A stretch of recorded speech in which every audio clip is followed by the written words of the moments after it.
啊？怎么了？愁眉不展的。我们以后估计也不能摆摊了，狼牙土豆、炸鱼丸和铁板豆腐估计是都不能做了。只是大牛哥、李三哥还有德正哥他们好不容易靠着做竹筒和捞鱼赚点钱，如今我们用不到这些了，他们也就……我实在开不了这个口。刚开始他们用不了太多鱼，就只让李贵帮忙捞。后来要的多了，秦德正也开始帮着捞了。秦晋池皱着眉思考起来。爹爹，娘亲，我们真的不卖好吃的土豆和豆腐了吗？对，不卖了，我们呀要开一家店铺，卖其他好吃的。土豆和豆腐都好好吃呀，上次的那些哥哥们可喜欢吃了，以后他们也吃不到了吗？江婉婉这才想起来，他们还是得再去卖一天豆腐，跟那些书生们和熟客都解释一下才行。而且他们就卖了一天的铁板豆腐，还挺可惜的。江婉婉正想和秦晋池说这件事，就被他打断了。婉婉，我有办法了，反正咱们也不卖了，要不我们把铁板豆腐交给他们，到时候赚的银子我们拿2成，这样不仅他们能多赚一些，那些吃惯了咱们吃食的客人也不会接受不了了。你说的对，晋池，你太聪明了。到时候他们可以在隔得比较远的几条街卖，生意肯定不差的。两人决定好这件事，第二天秦晋池就分别去把他们都邀请了过来。狗蛋儿、二娃和小宝也跟着来了，一进屋就被团团拉去玩了。狗蛋儿哥哥、二娃哥哥还有小宝弟弟，这是我娘亲做的肉肉哟，很香香的。团团慢慢嚼着一块肉脯，见两个哥哥和小宝弟弟都吃得开心，他也很高兴。大牛哥、德正哥还有三哥，我和婉婉呢打算在县里开餐馆，以后估计着都不会去摆摊了，所以我们就用不着竹筒和鱼了。三人听完这话，脸色都有些不好，不过并不是责怪，而是无奈和难过。难过的是他们这2个月好不容易多赚了点钱，现在这份活却这么快就没了。无奈的是他们并没有办法改变。缓了一会儿，大牛才说道：没事儿，开店是好事儿，好歹我们这2月也赚了点银子呢。开店以后肯定没办法摆摊呐，用不到鱼和竹筒也没关系。没关系的，你们用不着我们就不捞了。之后就不再说话，但他忧愁的表情就已经表明了一切。不过虽然我们不收竹筒和鱼了，但是我们想把铁板豆腐和炸鱼丸的方法都教给你们，以后你们就可以自己去卖。铁板豆腐味道很好，只会比狼牙土豆更好卖的。等明年土豆种出来，我们也会教你们做土豆的。三人听着秦晋池的话，都震惊地瞪大了眼睛。真的吗？你们怎会？李贵和秦德正都头脑发昏，完全想不到这种好事会发生在他们身上。不过……三人紧张地看着秦晋池，然后就听他说道：这赚的银子呢，我们要2成。晋池啊，我们要2成就行了，这样你们太亏了，这可是你们的菜方啊。德正哥，我们这2成啊，就相当于是菜方钱了，我们不出材料也不出力的，2成足够了。但是你们想要赚钱的话，可不能把做铁板豆腐的方法给说出去了。这是肯定的，没问题，我们知道分寸的。那后天你们带嫂子们就过来学吧，咱们先学怎么做豆腐，然后再教铁板豆腐。江婉婉打算明天再去卖一天豆腐，给熟客们说一下以后不摆摊了的事儿，回来再教大牛他们做。爹爹，你走慢点儿，好累呀。好，爹爹走慢点儿，等等我们二娃。爹爹，你快弯腰。怎么了？要跟爹爹说什么？还不等他说完，二娃就把一块猪肉脯塞进了他嘴里。团团给我，狗蛋儿哥哥还有小宝都装了这个肉肉，可好吃了，爹爹也尝一下，剩下的给娘亲留着，娘亲肯定也喜欢吃。什么？你说真的？金氏见他们父子2人不答话，更着急了。你们快说呀！婉婉他们怎么会想着教我们做烤鱼丸和那什么豆腐呢？人家净池他们呀，要在县里开店铺了，不摆摊了，所以才把这几个吃食交给我们。不过呀，他们要2成的利。哪能只给2成啊？人家想着咱们也得记着人家的好呀。不行，明天就跟他们说，到时候利润对半分吧。我们也是这样说，但他们不同意啊，说是这2成的利全当交着吃食方子的钱呐。金氏心中激动不已，秦晋池他们那吃食赚不赚钱都是肉眼可见的，人家就摆摊1-2个月就盖上了那么漂亮的大房子，如今还要在县里开店，可想而知，这些吃食可都是下金蛋的宝贝啊！就算他们到时候是3家人一起学，一起摆摊儿，能赚的也不会少。午后，江婉婉就和秦父秦母他们一起磨起了豆浆，反正明天就卖最后一天，他想多做点豆腐。娘亲、爷爷奶奶，团团回来了。爹爹和小叔叔捞了好多虾，还有2条大鱼。门槛那么高，你还一蹦一跳的，摔倒了怎么办？下次不许了。团团知道了，但是爹爹别打团团的屁股了。把菜都端上桌，秦父秦母把豆渣送去老房子那边，还没回来。团团坐在椅子上，看着满桌的菜，偷偷流着口水。爹爹娘亲，团团去门口看看爷爷奶奶回来了没有。说完就一摇一摆地跑了出去。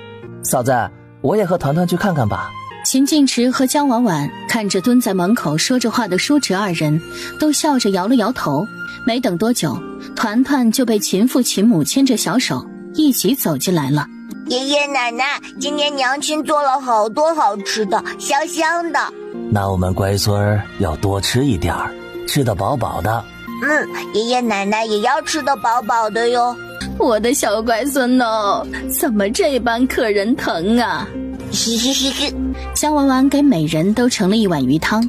爹娘，你们快先尝尝这鱼汤吧，不然先吃了其他的菜呀，就尝不出它的鲜香味了。好。秦母喝了一口鲜美的汤，又尝了尝里面的鱼肉和豆腐，惊喜地说道：哎呦，婉婉呐，这鱼肉好嫩呐，豆腐里都是鱼肉的香味儿，又嫩又香，好吃。娘，喜欢多喝点，不过呢也不能喝太多了，一会儿饭该吃不下了。团团要多喝点鱼汤，会变得更聪明的。几人一连喝了2小碗汤才开始吃菜。秦晋燕夹了一块鱼头上的肉尝了尝，就惊喜不已。哇，想不到这鱼头也这么好吃，又辣又爽，太香了。确实好吃，不过婉婉做什么不好吃啊？几人开心地吃着菜，只有团团记着他娘亲的话，还在美美地喝着汤。好了，咱们吃饭吧，先别喝汤了。啊，好吃，太香了。娘亲做的饭是最好吃的了，团团好喜欢。饭后，秦父秦母他们早早的就回去了。现在外面太冷了，江婉婉是说什么也不让秦晋池在外面冲凉水澡了，他自己先洗完，就烧了1浴桶的热水给他们父子俩洗澡。见自家媳妇儿都是在关心自己，秦晋池也乐得接受，抱着光溜溜的小团团就泡进了浴桶里。江婉婉给2人找来了睡衣，把睡衣都搭在浴桶旁边的架子上。江婉婉才挽上袖子，走到浴桶边上，拿过棉布，打算给父子2人擦背。娘亲先给爹爹擦。婉婉，你帮我擦擦背吧，一会儿我给这小崽子擦。好。团团开心地轻轻蹬着桶里的水，自己在桶里游来游去。虽然浴桶不大，但也完全没限制住他，玩得兴奋极了。你看看你做的好事，爹爹脸上都是你这个小调皮弄的水。知道了，咱们团团是知错就改的好孩子，只要不犯错就不打你小屁股了。这是怎么了？娘亲，爹爹打团团的屁股，爹爹坏坏的。你个小告状精。好了，晋池，团团干什么坏事了？他呀。秦晋池刚说了2个字，就被小家伙的双手捂住了嘴，大眼睛还水亮亮地看着他，一副可怜样。秦晋池瞬间就心软得不像话，无奈地重新开口：我和他闹着玩呢，这小家伙生气了，就跟你告状了。好了，我来看看你们今天捞的鱼虾多不多呢？木桶里只有半桶虾，还有一部分虾和鱼都在秦静燕的桶里。说着话，秦静燕也提着桶进门了。江婉婉看了看，他们今天捞了3条鱼，其中2条鱼是鲢鱼，都很大，另一条是鲫鱼，虽然小了点儿，用来炖个汤倒也合适。想了想，江婉婉就决定做剁椒鱼头、干锅鱼、蒜蓉虾球和鲫鱼豆腐汤。秦静池和秦静燕则带着小团团帮忙刷洗大虾。江婉婉把米饭蒸上，就开始处理起了鱼。那边秦静池他们把虾也都剥好了，又清洗了一遍，就给他端了过来。秦静池眼睛直直的盯着刚出锅的干锅鱼，完全舍不得挪开眼。团团和秦静燕闻着香味，咽了咽口水。江婉婉见他们3人这副馋样，就拿了个碗，舀了一碗干锅鱼给他们先解解馋。先少吃点儿，后面还有好吃的呢，得留着肚子。他们3人一人一块的吃着干锅鱼，江婉婉就继续动作着，看了看虾仁儿，打算先调了一碗酱汁。锅中倒适量的油，加入3大勺的蒜泥爆香后，倒入鲜虾，然后把酱汁倒进去，大火翻炒几下，最后再加点葱和香菜，翻炒2下，美味的蒜蓉虾球就大功告成了。团团站在灶台旁边，眼睛亮闪闪的看着锅里裹满了酱汁的虾球。乖团团，快先来一口。团团圆圆的眼睛里盈满了笑意，头微微向前伸了一下，就把筷子上的虾球叼进了嘴里。小家伙嚼2下，就把虾咽进了肚子。哇，娘亲娘亲，团团还想吃，虾实在是太好吃了。快去把你爹爹手里的碗给拿过来，娘亲先给你们装一点尝尝。还不等团团有所动作，秦静池就非常自觉地拿着碗走过来了，把碗递给江婉婉，他就自己夹了一只虾球吃了起来。爹爹，团团也要吃。你快喂咱们儿子吃去。秦静池单手把小团子抱起来，拿着碗就回到了他们刚刚坐着的桌子。他直接抱着团团，一只又一只地喂着团团。秦静燕吃得飞快，不一会儿就消灭了小一半虾球。爹爹，好了，乖乖的。等到浴桶里的水只是微微温热时，江婉婉才拿过毛茸茸的小睡衣，把光溜溜的团团包住。好暖和，我都有些困了呢，还好有你们2个暖炉。好了，快睡吧，咱们明天还要去卖豆腐呢。他睡着了，嘴里还呢喃着：坚持，团团。爹爹，娘亲叫了我们的名字。快乖乖睡觉吧，咱们不要吵你娘亲。好吧，那团团睡觉了哟，爹爹也快睡。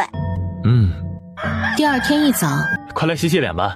江婉婉还有些困顿，走过去抱住他的腰蹭了蹭。秦静池笑了笑，低头亲吻他一下，2人抱了好一会儿，江婉婉才慢慢放开他。爹爹，娘亲。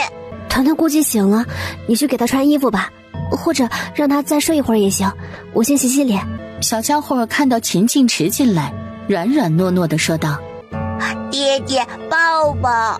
团团，要不要再睡一会儿啊？团团要起床了。行，爹爹给你穿衣服。正给小团子穿着衣服，江婉婉就端着一木盆的热水进来了。她将水里的帕子拧干，走到床边给小家伙擦了擦脸。娘亲爹爹还有小叔叔要去卖豆腐了，乖宝宝，今天呢你和爷爷奶奶待在家里好不好？好吧，那团团可以把狗蛋哥哥和二娃哥哥叫到家里来玩吗？当然可以，厨房的小柜子里呢放了猪肉脯和你喜欢的小花生，等哥哥们来了你就拿出来吃，知道吗？等秦父秦母他们过来，江婉婉交代了一声，才和秦静池兄弟俩推着车出门。老板老板娘，你们终于来了，怎么这2天都没出摊呢？你们这豆腐就卖了1天，可把我们馋得不行。这2天有事，我们以后可能不会来摆摊了，今天是最后1天。啊？为什么呀？那我们以后岂不是都吃不到了？大家别急，听我媳妇儿继续说。我们不来摆摊是因为要开店了嘛，到时候呢你们也可以继续来吃的，但是店里不卖豆腐和土豆了，这2样吃食我会交给我哥他们，以后他们会来卖的，价格和味道保证是一样的。众人听着他的解释都理解了。老板娘，那你们开店卖什么吃食啊？还没有确定下来，不过也会很好吃的，到时候都来捧捧场。你家吃食的滋味这般好，估计一开业人就爆满了。那就你吉言了。那青年看着江婉婉的笑容，晃了晃神，不由得看得呆了。江婉婉装着豆腐也没发现，秦敬池见这人盯着自己媳妇儿看，眉头紧皱着，走到他面前，面无表情地直直盯着他看。那人反应过来，这才红着脸紧张地移开了目光，等拿到豆腐就匆匆付完钱走了。我来装吧，你和阿弟坐着休息一下。江婉婉愣愣地看着他，还有些反应不过来。秦敬燕坐着笑了笑，他可都看在眼里，虽然他有时憨憨的，现在却把一切都看得明明白白。嫂子，我哥是看有人呆呆地盯着你看，吃醋了。江婉婉听着这话，看了看忙碌着的秦敬池，眼底满是笑意。晌午时分，江婉婉认真地解释了一番，又把他们要开店的事情告诉了他们。众人虽觉得遗憾，但想到他们开店以后还会卖新吃食，就又不自觉地期待起来。过几天应该还会有人来卖豆腐的，味道不会差，你们只管继续来买。行，味道好就行。书生们吃完豆腐回去后，江婉婉又把特意留的2碟豆腐给煎了，让秦敬燕给李雪珍他们送去。快喝杯热茶暖暖身子，你嫂子他们怎的没来啊？他们有别的事儿呢，就差我来送。现在东西送来了，我就先走了。说完还看了看李雪珍。雪珍，你带着小玉送送阿燕吧。知道了。见快到大门口，秦敬燕鼓足勇气问道：那个你的生辰是什么时候呀？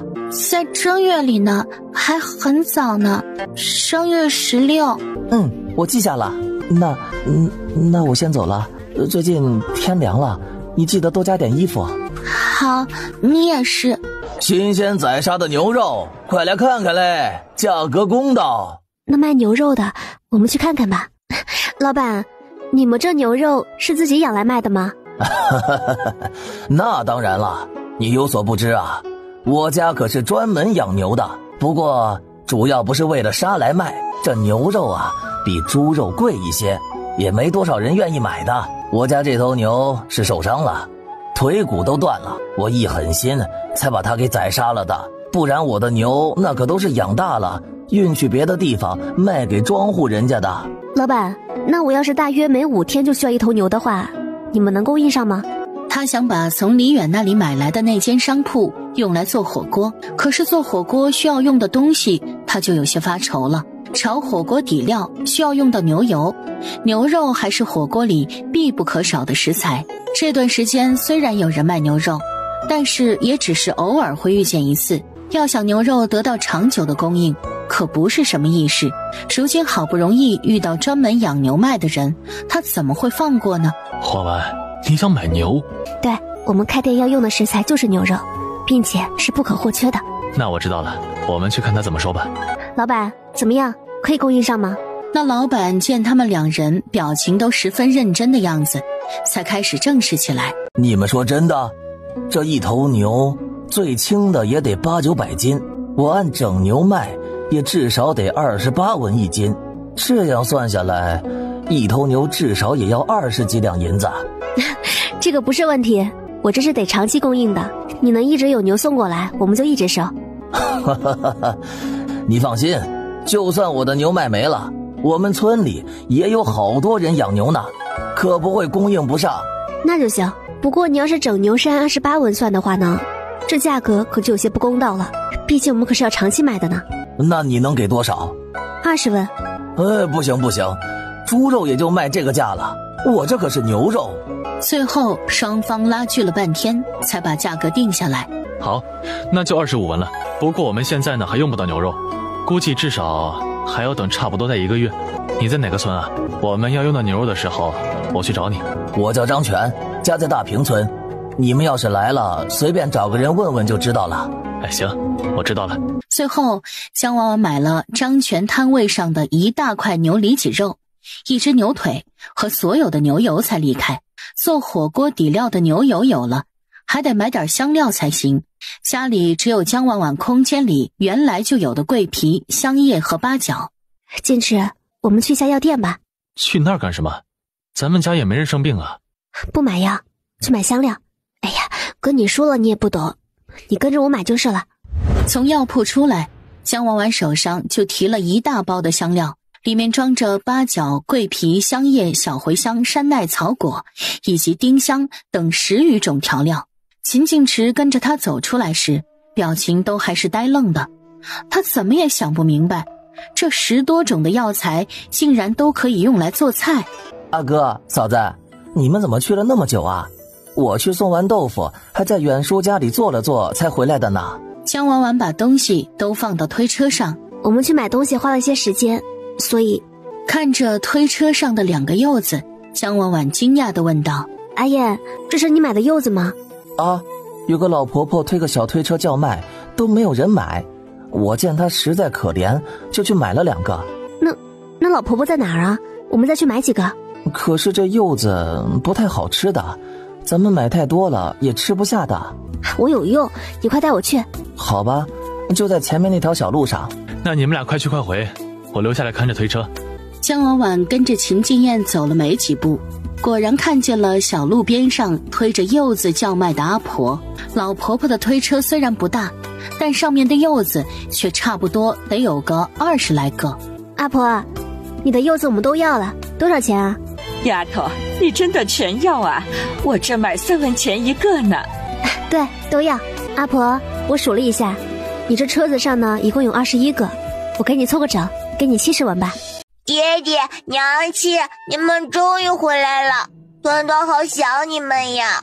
3人刚到家，穿得圆滚滚的团团就可怜兮兮地迎了上来，抱着江婉婉的腿蹭着撒娇。娘亲，狗蛋儿哥哥他们都没有来和团团玩，奶奶说太冷了，也不让团团出去。可能你大牛叔叔他们也觉得太冷了，舍不得狗蛋哥哥他们出门呢。见小家伙还嘟着嘴哀愁不已，他又说道：乖宝贝，别伤心了，娘亲给你做好吃的，好不好？那团团要吃好多好多。好，到时候团团呀就多吃一点。哎，婉婉，这柚子放哪儿啊？我估计爹娘他们可能也不喜欢吃吧。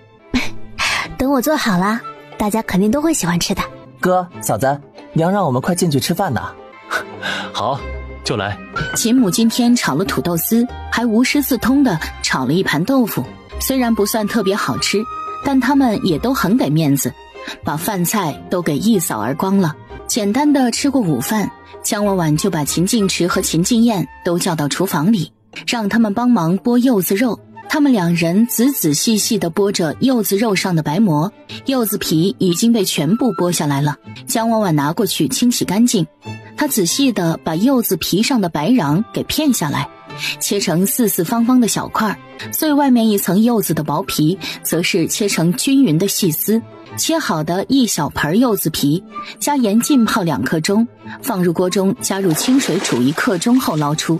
这时秦静池他们已经把柚子都剥干净了，把切好的柚子皮和柚子果肉都放进大锅中，加入差不多有5斤左右的白糖，加1小盆清水后大火煮开，然后小火慢熬。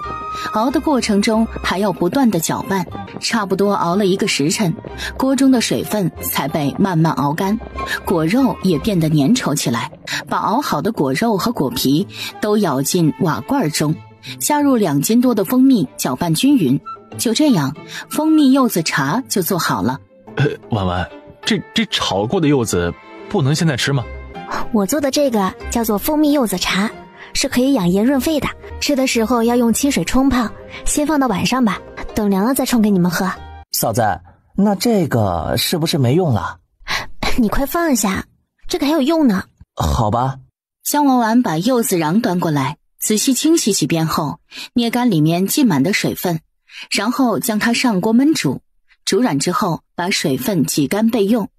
在锅中加入适量的白糖和清水，熬煮至糖水冒小泡后，把煮好的柚子瓤倒进锅中，小火翻炒，炒至柚子瓤上挂满白霜，就可以出锅了。这样清甜又 Q 弹的柚子糖就做好了。秦静池和秦静燕守在一旁，一出锅就抓了一把吃了起来。哇，嫂子，这个好好吃啊！秦晋池也一连吃了好几颗。姜婉婉看他们吃得开心，得意地说道：好吃吧？我就说了，等我做出来，你们不会觉得柚子不好吃的。嫂子，我再也不会质疑你了，这也太好吃了。好啦，我的柚子糖啊，可是专门给我们家团团做的，我先给他端点过去。团团看着姜婉婉端着东西进屋，娘亲娘亲，这是好吃的吗？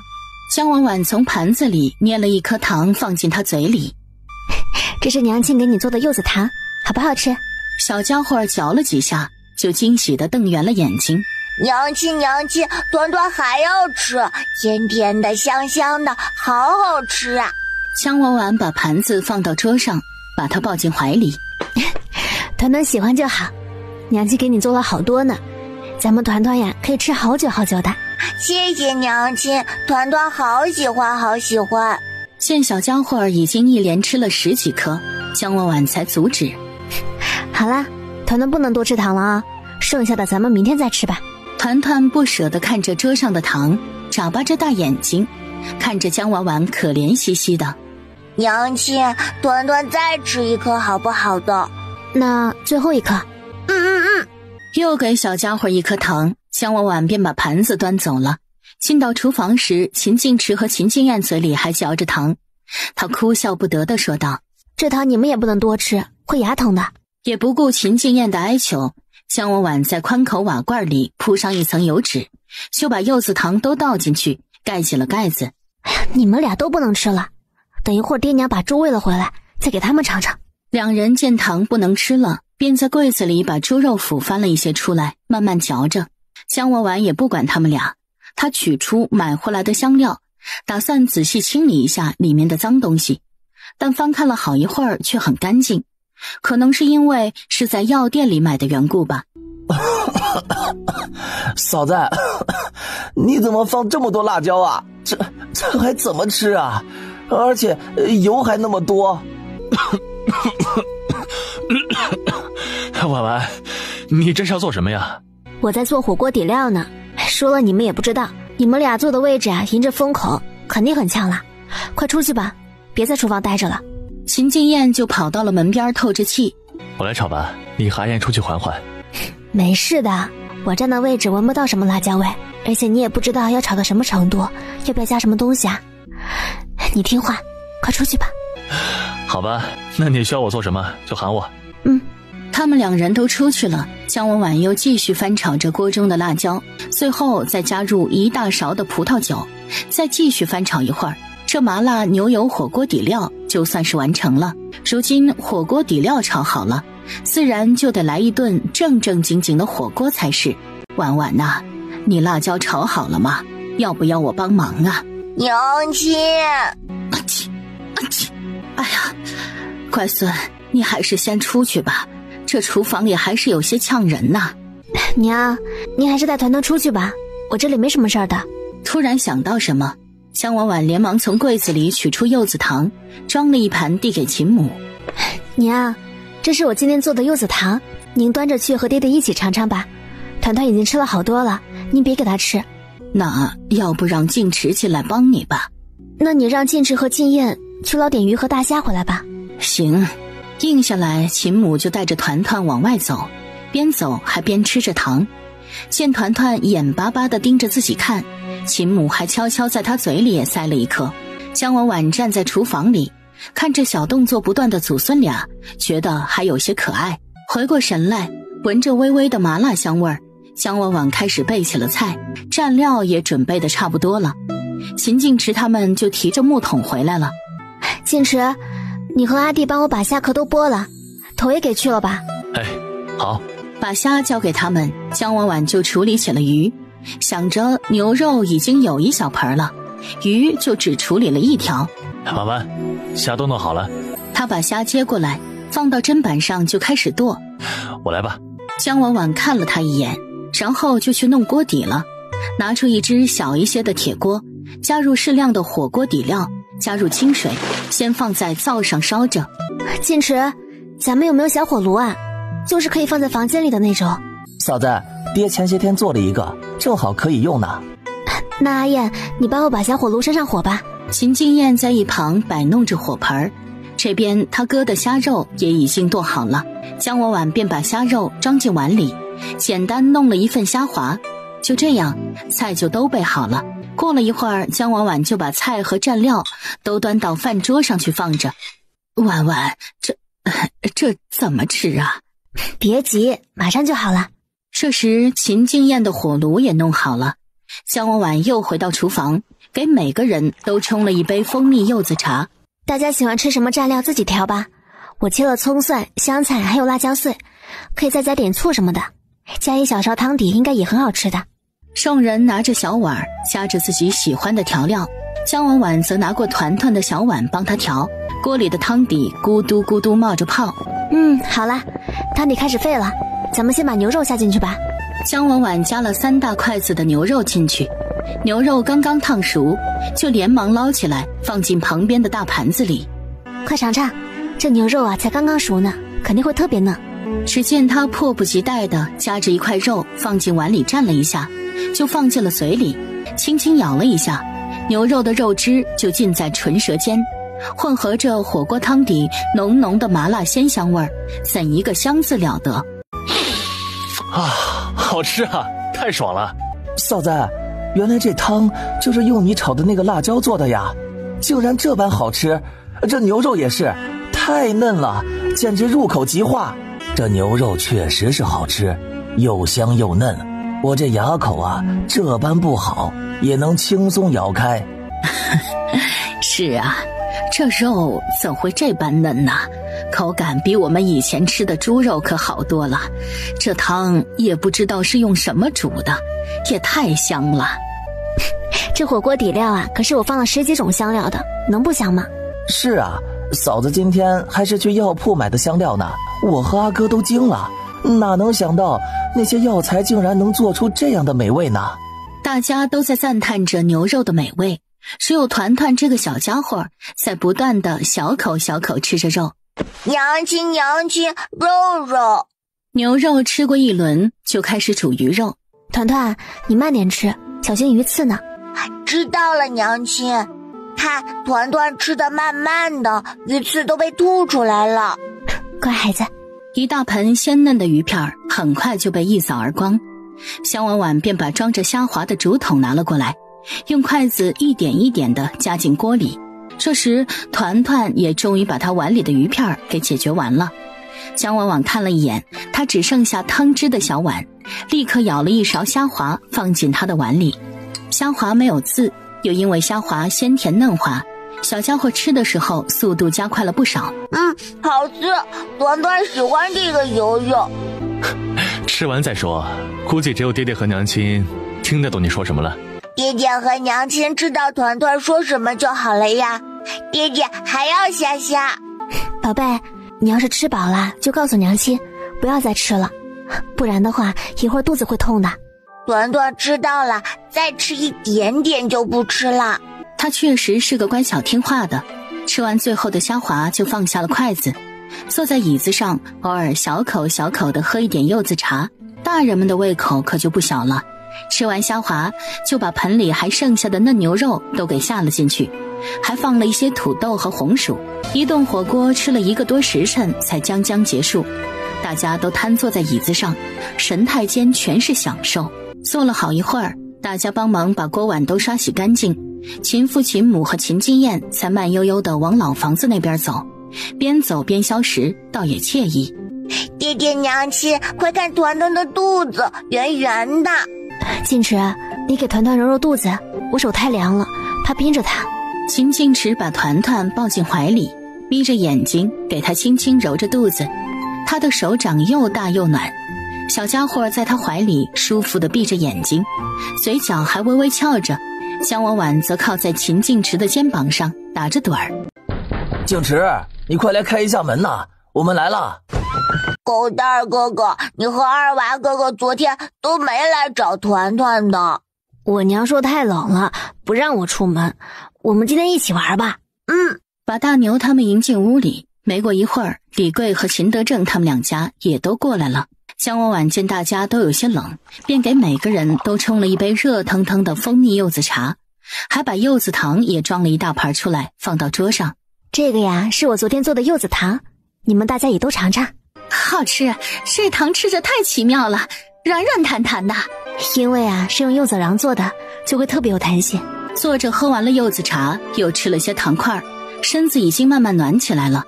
让4个小家伙在屋里玩着，众人就开始跟着姜婉婉学做豆腐了。因为是学习，也就没有做太多，最后做出的豆腐都给他们3家人带了回去。一连学习了4、5天，又经过不断练习，他们已经把做豆腐学得很精透了。至于铁板豆腐的话，也终于能调出不错的酱汁，煎豆腐早就没有什么问题了。如今就只等他们定做的铁板好了，就可以出摊了。大牛啊，咱们一会儿把狗蛋儿送去和团团玩着吧。昨天婉婉说让我们可以把小家伙们都送过去的。行，反正我们也要从他们家经过。等大牛夫妻俩到了秦晋池家时，李贵和秦德正他们也都站在门口一起说着话。大家做的时候呢，一定得干净，也别舍不得放油，不然煎糊了会卖不出去的。一旁秦德正的媳妇儿脸色有些发烫，她前2天试做的时候，就是因为没舍得放太多油，一整面的豆腐都煎糊了。一番叮嘱后，3辆推车便不紧不慢地往县城的方向行进。师傅来了，他说咱们的家具做好了一批，先送过来，你快来看看。静池啊，你给我的图纸已经做了1大半了，先给你送过去一些，不然家里都堆不下了。你快出去看看，满不满意？师傅的手艺肯定是不错的。说着，秦晋池就走出了院子。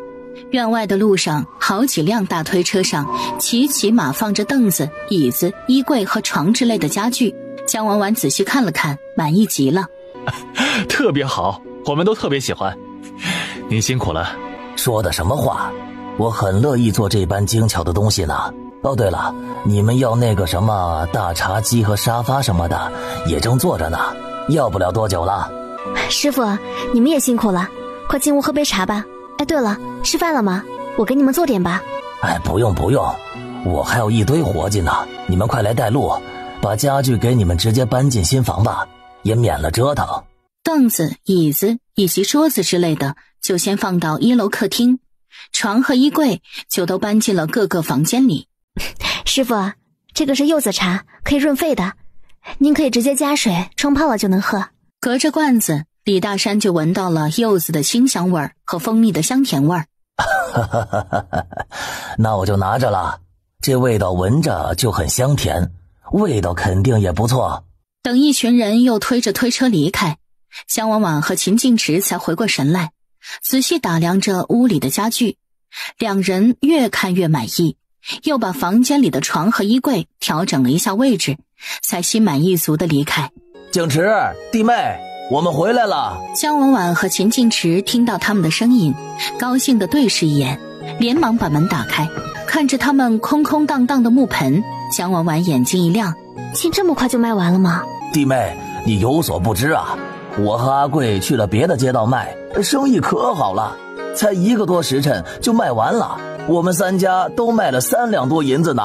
见如今才晌午刚过，姜婉婉连忙焦急地问道：你们谁在我原来的那个摊位卖啊？什么时候卖完的？书院里的那些学生来买了吗？是我，什么书生啊？我不知道啊。姜婉婉见他紧张不已，才意识到自己有些着急，便解释道：阿正哥，你别紧张，我着急呢是因为长华书院的学生每次晌午下学都会来买的，我每次都会给他们留20到30斤的豆腐，你明天可一定要记得多带一些，给他们留一些。姜婉婉猜想今天那些书生应该都会听到有人重新卖豆腐的事，明天肯定就都会去了。好。秦德正听着他的话，匆忙应着后就惊讶地张着嘴，愣愣的。要知道他今天就只带了差不多30斤的豆腐，就卖了3两银子，这要是再多带30斤，可就快6两了呀。爹娘，爹爹娘亲，你们回来啦。静池弟妹，我们先把你们的那份银子给你们吧，我今天总共卖了。阿正哥，我们1月1结吧，这样太麻烦了。而且你们的手上也得拿着点银钱才好。行，那就这么办吧。又说了会儿话，他们3家人都想着要去村里买黄豆，便就带着狗蛋儿和二娃回去了。姜婉婉见他们第一天卖铁板豆腐就很顺利，便放下了心来。接下来就得忙活火锅店和海鲜店装修的事情了。只是那卖海鲜的蒋大海却迟迟没有找来，姜婉婉不由得有些担忧。第二天，秦家村。老人家，请问一下，这里是秦家村吗？是秦家村。那您知道秦敬池家在哪里吗？你去他家干什么？是这样的，好几天前有个姑娘让我捞着这些海虫子，就给她送到秦家村秦敬池家。那是我儿子家。你说的那姑娘啊，估摸着是我儿媳妇儿。你跟着我走吧。爹爹，爷爷又回来了，还坐着小车车呢。秦敬池疑惑地把团团放下来，走过去把大门打开。爹，这是……他是来给婉婉送东西的。姜婉婉听着动静走出来，看到蒋大海，就惊喜地出声道：“你终于来了。”姑娘，这是我在海里捞的，都是硬壳的虫子。蒋大海紧张不已，他不知道姜婉婉会不会要这些丑虫子。他要是不需要的话，那他就白跑一趟了，还花了几十文的车钱呢。姜婉婉拿了一根长棍儿，扒拉着桶里不停爬动着的大螃蟹、基围虾和小龙虾，欣喜不已。不过小龙虾不是淡水虾吗？虽然没有在村里的河里捞到过，但姜婉婉很确定。大哥，这个东西你也是在海里捞的吗？不是，对不起啊，你可以就买桶里其他东西的，那些都是海里的。你别紧张，这个东西我也要的。然后指着桶里的大螃蟹说道：“你以后呢，主要就送这个。”又指了指小龙虾，还有这个东西，别的就不要了。这2样东西多少我都收，不过你下次等个10来天再给我送吧。姜婉婉想了想，打算把他们买的那个杂货铺给改装一下，以后就卖麻辣小龙虾和肉蟹煲，反正店铺也不大，就卖这2道菜就够了。蒋大海连忙点头：好，那我以后就给你送这2样。反正他们村的小河里到处都是这种虫子，他要多少他都能给送来。最后过了一下秤，总共差不多有130斤，按照3文钱1斤算，姜婉婉如数给了他390文。对了，你来花的牛车费多少钱啊？来时花了30文。姜婉婉点点头，又给他数了60文。这是车钱。蒋大海愣愣地接过铜板，他万万没想到这姑娘竟然真的不是说笑，连车钱也给包了。秦敬池和团团蹲在大桶旁边，仔细观察着里面张牙舞爪的虫子。父子俩都有些嫌弃，这些东西实在太丑了，还全是壳，完全看不出哪里能吃。姜婉婉没注意到他们俩在干嘛，也不知道父子俩的表情是如出一辙的嫌弃。他在想，现在店铺还没装修好，那么一大桶的虾蟹，只是他们一家的话，肯定也吃不完。敬池，你一会儿去把大牛哥他们3家都叫过来吧，他们应该把明天要用的豆腐都准备好了。这些虾蟹太多了，死了可惜，倒不如都给做了，让他们都来尝尝鲜。行吧。团团站起身来，眉头皱着，心想，要不要告诉娘亲，他觉得狗蛋儿哥哥和二娃哥哥他们估计都不会喜欢这些丑丑的还没有肉的虫子呢。团团宝贝，怎么了？愁眉不展的。娘亲，这个虫子没有肉的，而且它们都丑丑的。团团放心吧，娘亲会做的很好吃的。你和爹爹呢，一起去叫哥哥们吧。爹爹，你说那些虫子真的能吃吗？丑丑的，团团看着好害怕。没事儿，肯定会特别好吃的。你想想，娘亲是不是每次做的东西都特别好吃啊？就是丑丑的。说不定做熟之后就不丑了呢。实在不行你就少吃点。爹爹晚上给你悄悄煮面条，再窝个香香的荷包蛋。那爹爹要轻轻的，别让娘亲发现哦。好。叫了大牛和秦德正他们两家，秦晋池就带着团团先回了，他们还要晚一点才忙好。李贵家离得近，随便叫几声就行。俊峰哥哥，爹爹快放团团下来。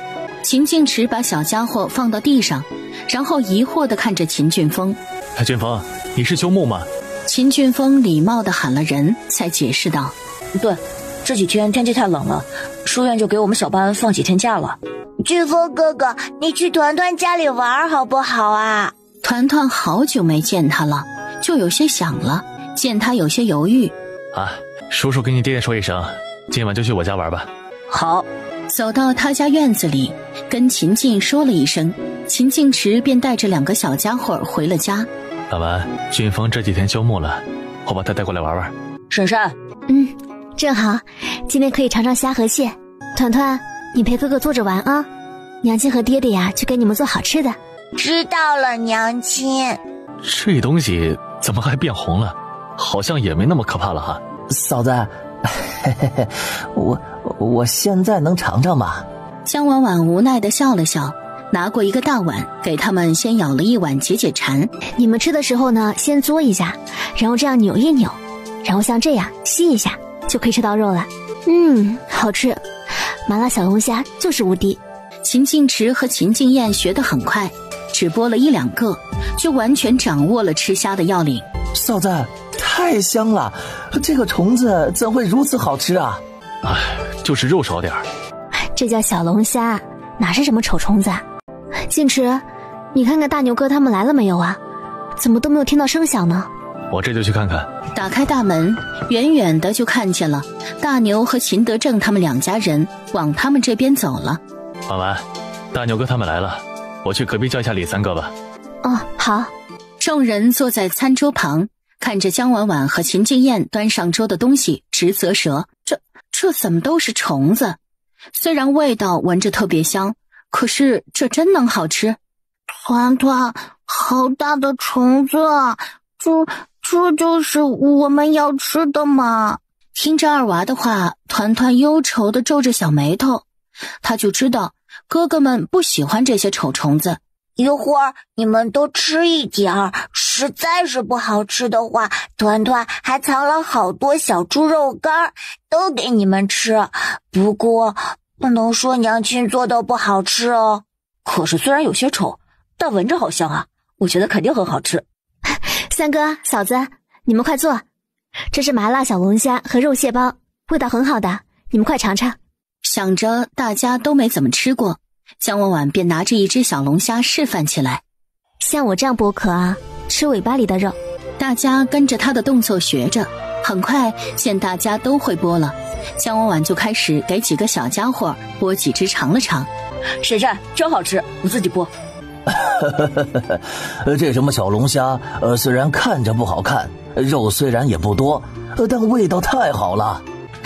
是啊，这味道可真不错。几个小家伙原本还有些不敢吃，见大家都不停地夸赞，连秦俊峰都吃得特别开心，就不由得咽起了口水。江婉婉把剥好的虾肉给几个小家伙分了分，他们犹犹豫豫的就拿着筷子一只一只吃了起来。狗蛋哥哥，这个虫子太好吃了，娘亲太厉害了。好吃。娘亲好好吃，团团还要。你快吃，我给咱们团团剥吧。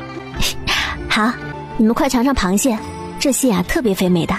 秦晋燕这才反应过来，她还没尝过瓦罐里的东西呢，快速地把手上的虾肉吸进嘴里，就从瓦罐里舀了一大勺肉蟹放进碗里。嫂子，好吃好吃，这个比小龙虾还要香呢。秦晋池吃了一口，也不住地点头。味道确实很好，这个汤汁也很香啊。这个汤汁特别下饭，快尝尝。秦父秦母更是吃得头都不愿意抬。饱餐一顿后，大家就喝着柚子茶聊起了天。秦德正感慨不已，现在我们每天卖的铁板豆腐已经能赚5两多银子了，这样下去，说不准要不了多久，我也能盖新房了。这一切都得感谢静池和婉婉呐。谁说不是呢？今天我和孩子他娘还去买了几斤棉花和几尺布回来，打算给我家狗蛋做新衣呢。今年终于不会被冻得发抖了。狗蛋儿一件棉衣都穿了3、4年，从穿着肥大到合身，再到穿着衣服还露着手脖子和脚脖子，衣服也补了一次又一次。江婉婉听着他的话，看着虎头虎脑的狗蛋儿，心中很不是滋味，也不知道团团以前是不是也……李贵见大家心情反而沉重起来，笑着说：咱们以后肯定会越来越好的，就别想着以前了。你说的对，这以后啊可都是好日子了。你们几个小子可得好好攒点钱，以后除了盖房子，还要把几个小崽子送去学堂多念点书才是。几人听着这话，都不由自主地看向自家儿子，看着他们无忧无虑的笑容，心中都暗暗下决心，一定要尽早让自家孩子也能进学堂。大人们说说笑笑地聊着天，小团子们也凑到其他地方去玩玩具了。静池啊，我们就先回去吧，明儿还要卖豆腐呢。这小俊峰就跟我们一起走吧，反正要经过他家，我们给他送回去。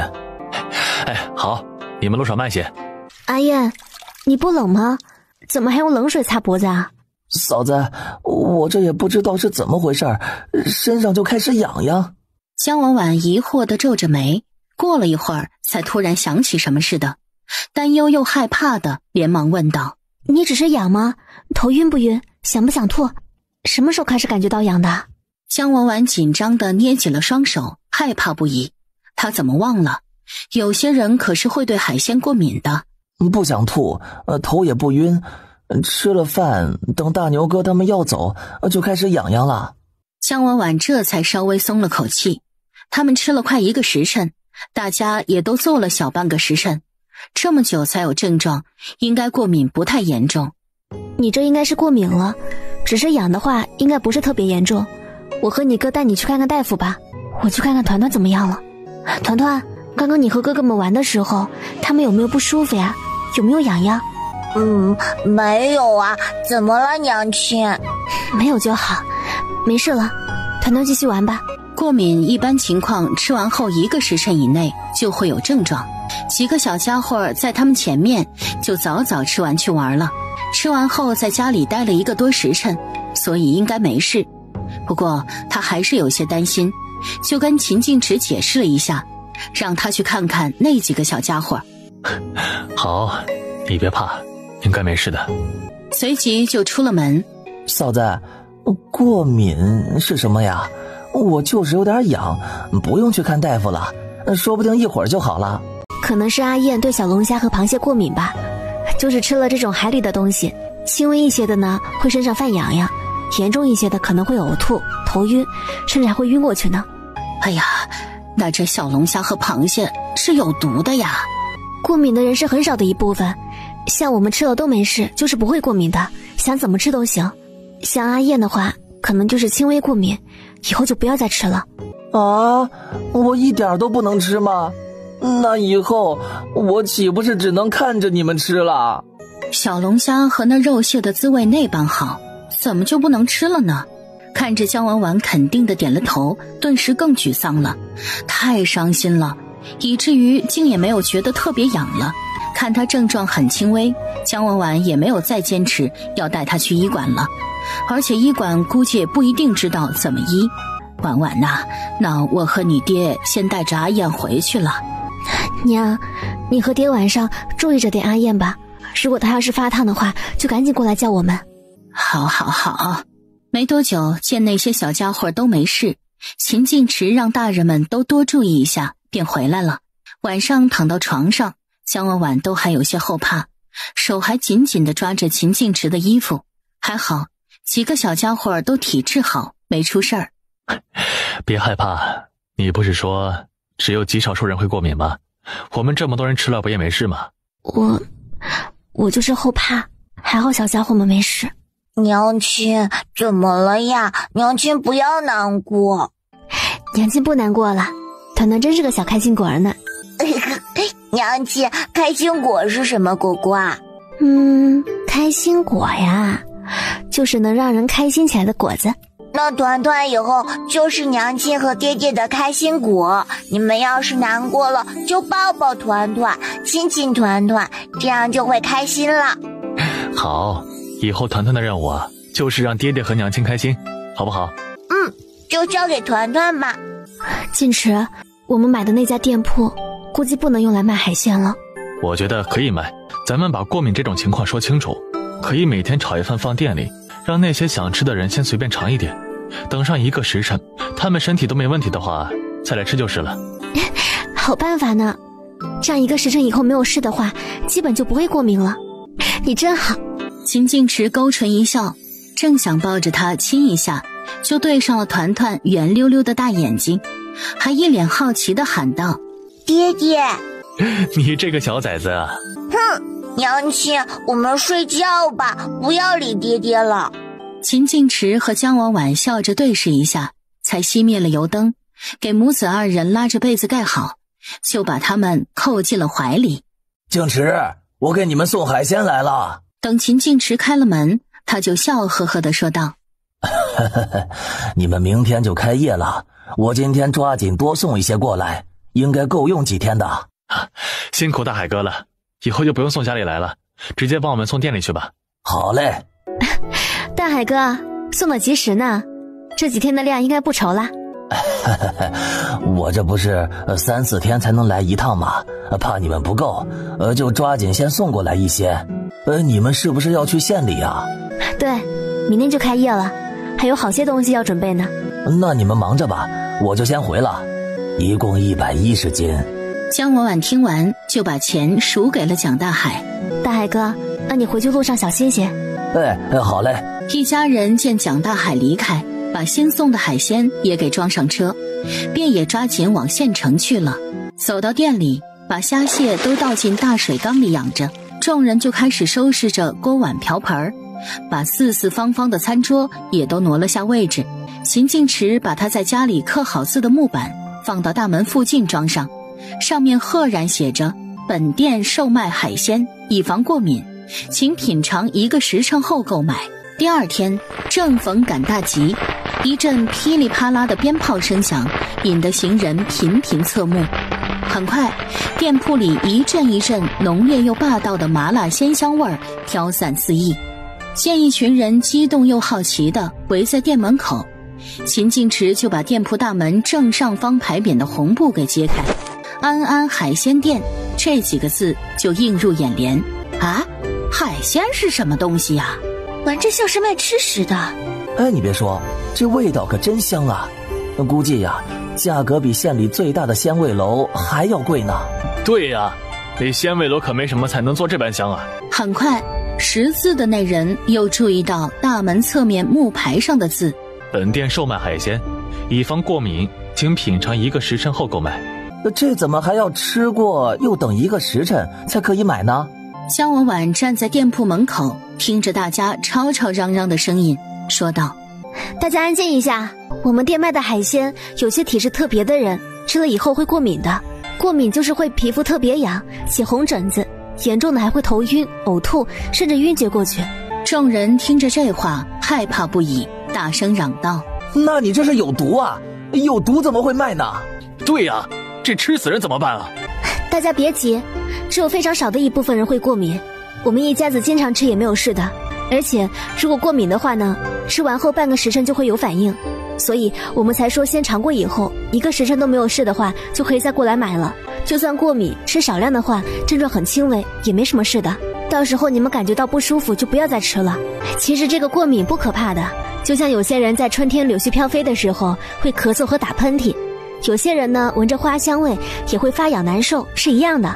这些都是很少的一部分人呢。我妹妹就是这样的，每年有柳絮都不敢出门，一出去就一直咳嗽，皮肤发痒。我们其他人又都没事儿。对，我婶婶就是不能闻到花香。那我娘不能吃鸡蛋，一吃鸡蛋就会呕吐头昏，是不是也是因为过敏呢？对，这种也是因为过敏。这鸡蛋可是好东西啊，竟然不能吃。是啊，我都不知道这世界上竟然还有人不能吃鸡蛋的。众人站在店外讨论着。这时秦晋池和秦晋燕一起端了一大盆的小龙虾和螃蟹出来，放到长桌上，说道：大家想买就先尝尝吧，等没有反应就来买。叫大家惊诧地看着盆里的东西。姜婉婉笑着走上前，拿过一只热腾腾的小龙虾，慢慢剥着壳。吃的时候就这样剥。很快她就把完整的虾肉放进嘴里吃了起来。你们别看它长得不好看啊，味道是顶顶好的呢。今日长华书院的书生们休沐，沈岩被他姐姐拉着出门逛街，路过姜婉婉他们店铺门口时，见门口很是热闹，就透过人群随意地瞟了一眼。阿姐你看，这就是原来卖狼牙土豆和铁板豆腐的那个老板。看来他们是新店开业了，我们去尝尝吧。说着话，姐弟俩就进了店铺。沈岩熟络地说道：老板娘，你这店可算是开上了，你们是卖什么呀？快给我们来一份呗。我们卖这些。两人这才上前仔细瞅了瞅。沈静看着里面红彤彤的虫子，害怕不已。这怎么能吃啊？姜婉婉又吃了一个，给他们示意。你们别看它丑，很好吃的。沈岩看了一会儿，秉着对他手艺的信任，战战兢兢地剥了一只小龙虾，塞进了嘴里。刹那间，麻辣鲜香的滋味溢满了整个口腔，好吃。接着就又伸手准备拿第二个时，就被姜婉婉阻止了。等等，先别吃了。老板娘，你怎的这般小气？我也就吃了一个而已，以前我们多照顾你生意呀。姜婉婉无奈地笑了笑，又解释了一下过敏的事情。沈岩才依依不舍地看着小龙虾，等沈静吃完一只，两人又尝了尝螃蟹，才不情不愿地先行离开，打算去逛逛再来买。有人认出他们是县里首富的儿子和女儿，见他们都吃了，闻着这香味儿也都忍不住了。反正人家都吃了，他们这些平民百姓又怕什么呢？于是都一窝蜂涌上去。哎，等等，要吃的都过来登记了名字再吃，不然有人每天混进来吃的话，我就得赔得底朝天了。众人一听也觉得在理，便都报上了自己的名字。我叫张大柱。我叫王平。众人报完名字，就你一只虾，我一块螃蟹的。不到一会儿功夫，2个盆里的虾蟹便都被吃了个干净。老板，我们都不过敏，你快给我们说说，你这价格是怎么样的呀？原本有些人就是秉着不吃白不吃的心理试试的，结果只允许吃一只虾或者一块蟹肉，那味道一时就勾着人，这不一到时间就都过来打算吃个过瘾。秦晋池很淡定的指着墙上的一大面木板菜单，虾和蟹都是按斤卖的，1斤都是30文。众人听着这价格都有些犹豫，要知道好的猪肉也就是这个价了。不过有些人嘴里实在馋得厉害，就只舍得点1斤虾或者蟹，那些手里不差钱儿的就一人点个3、4斤。秦晋燕则在一旁一一记下来，记了10来份以后就说道：剩下的人先排队吧，我们店里坐不下了。众人看着店里一大堆的人，店外还有一些想挤着进来的，连忙自发地排好队，焦急又煎熬地等待起来。老板，你们可做快点啊！知道了。沈岩和沈静兄妹2人早就过来坐在了角落里，看看店里坐下的人，又看看店外排着的长队，都不禁庆幸他们来得比较早了。这会儿姜婉婉正在厨房里做着沈岩他们点的麻辣小龙虾和肉蟹包，秦父秦母则在一旁帮着洗刷着虾蟹。很快一阵阵诱人的香味儿就飘散了出去，众人不住地吞咽着口水，眼神还不由得往厨房的方向瞟。不过片刻，秦晋池和秦晋燕就分别端着1小盆龙虾和1瓦罐微微沸腾着的肉蟹包放到了沈岩他们的桌上，然后秦晋燕又端来了2碗米饭。这肉蟹煲的汤汁又香又浓郁，浇到米饭上是非常下饭的。沈岩眼珠子都粘在了肉蟹包里，听着他的话，连忙拿着大勺子，就连肉带汤的各舀了热腾腾的2大勺，浇到了米饭上。阿姐，你快尝尝，闻着可真香啊！他一说完了，舀了一大勺浸满蟹黄汤汁的米饭塞进了嘴里，刚入嘴，一股鲜美的味道直冲口腔。阿姐，太好吃了！而沈静完全没有注意到自家弟弟说了什么，一口口米饭吃得喷香，哪里还有什么闺秀的样子。老板，我们的做好了没有啊？你们动作快点啊！这时秦静燕终于端着第2份肉蟹包出来了，放到了对应客人的桌上。来了，你们都别急，好东西就要多等等，做得太快了，食材不入味儿，就没那么香了。哎，老板，你快给我上米饭吧。秦静池在厨房里听着他的声音，拉开厨房的布帘儿，见是个魁梧的大汉，就拿过一个大碗，给他舀了大半碗米饭端了过去。张大柱吃得很快，不过1刻钟，瓦罐里连汤汁都被吃得干干净净。他擦了擦嘴，抬起手说道：哎，老板，那个什么麻辣小龙虾也给我来1份吧。秦静池端着一盆小龙虾出来，听着他的话就说道：那你就得等等了，你看外面那么多人都在排队呢。店里其他没吃上的人也激动地说道：你都吃了那么大一份了，还想吃？算了，那我等晚些没什么人再来吧。姜婉婉见今天差不多虾蟹都快卖了200斤左右，便打算停了。坚持，你出去让排着队的人把餐给点了，做完他们的咱们就关店吧，今天卖太多了，明后天就不够了。秦静池点了头，便从厨房出去了。排着队的人估计还有10来个人，让他们都点好餐，外面就又来了一群人排上队了。我们食材不够了，你们别排了，想吃明天再来吧。大柱，你这太慢了，人家都卖完了，你才带我们来。那咱们明天早点过来。哎呦，我忘了他们家还得先品尝再买呢。老板，那我这些兄弟今天先试吃了，要是没问题的话，我们明天一早来买，行不行？肉蟹包已经没有了，你们就吃这个吧。你们每个人只能吃1只啊。他还仔细地解释了一下过敏的事情。刚说完，众人就一人拿着1只剥了起来，很快就吃进了嘴。哇，好吃啊，好香啊！小龙虾中途还加热了一次，更入味了一些，自然是特别香了。他们吃完1只，秦静池就挨个登记了名字，然后就把木盆端进了店里。众人站在店外不住地咂巴着嘴，眼巴巴地看着秦静池端走。这小龙虾是好吃，但我吃过那肉蟹煲还更好吃呢。那热腾腾的汤汁配着大米饭，别提多香了。大家看着他得瑟的样子，个个摩拳擦掌。你还敢炫耀，不怕挨打？张大柱，你完了你！张大柱见大事不妙，拔腿就跑。一帮人追着他，很快就消失在了街角，把最后一桌客人送走。姜婉婉和秦父秦母把厨房简单收拾了一下，就打算回去了。坚持，你和爹还有阿弟收拾完就先坐着歇会儿吧，我和娘去布庄买几尺布和棉花，给大家都做点厚衣服。行，早去早回。娘，咱们走吧。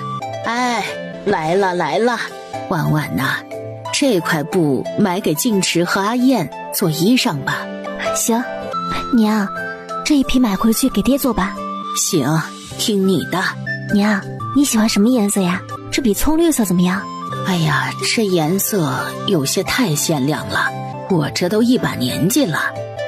哪里呀，娘现在呀倒是越来越年轻了呢，穿着肯定好看。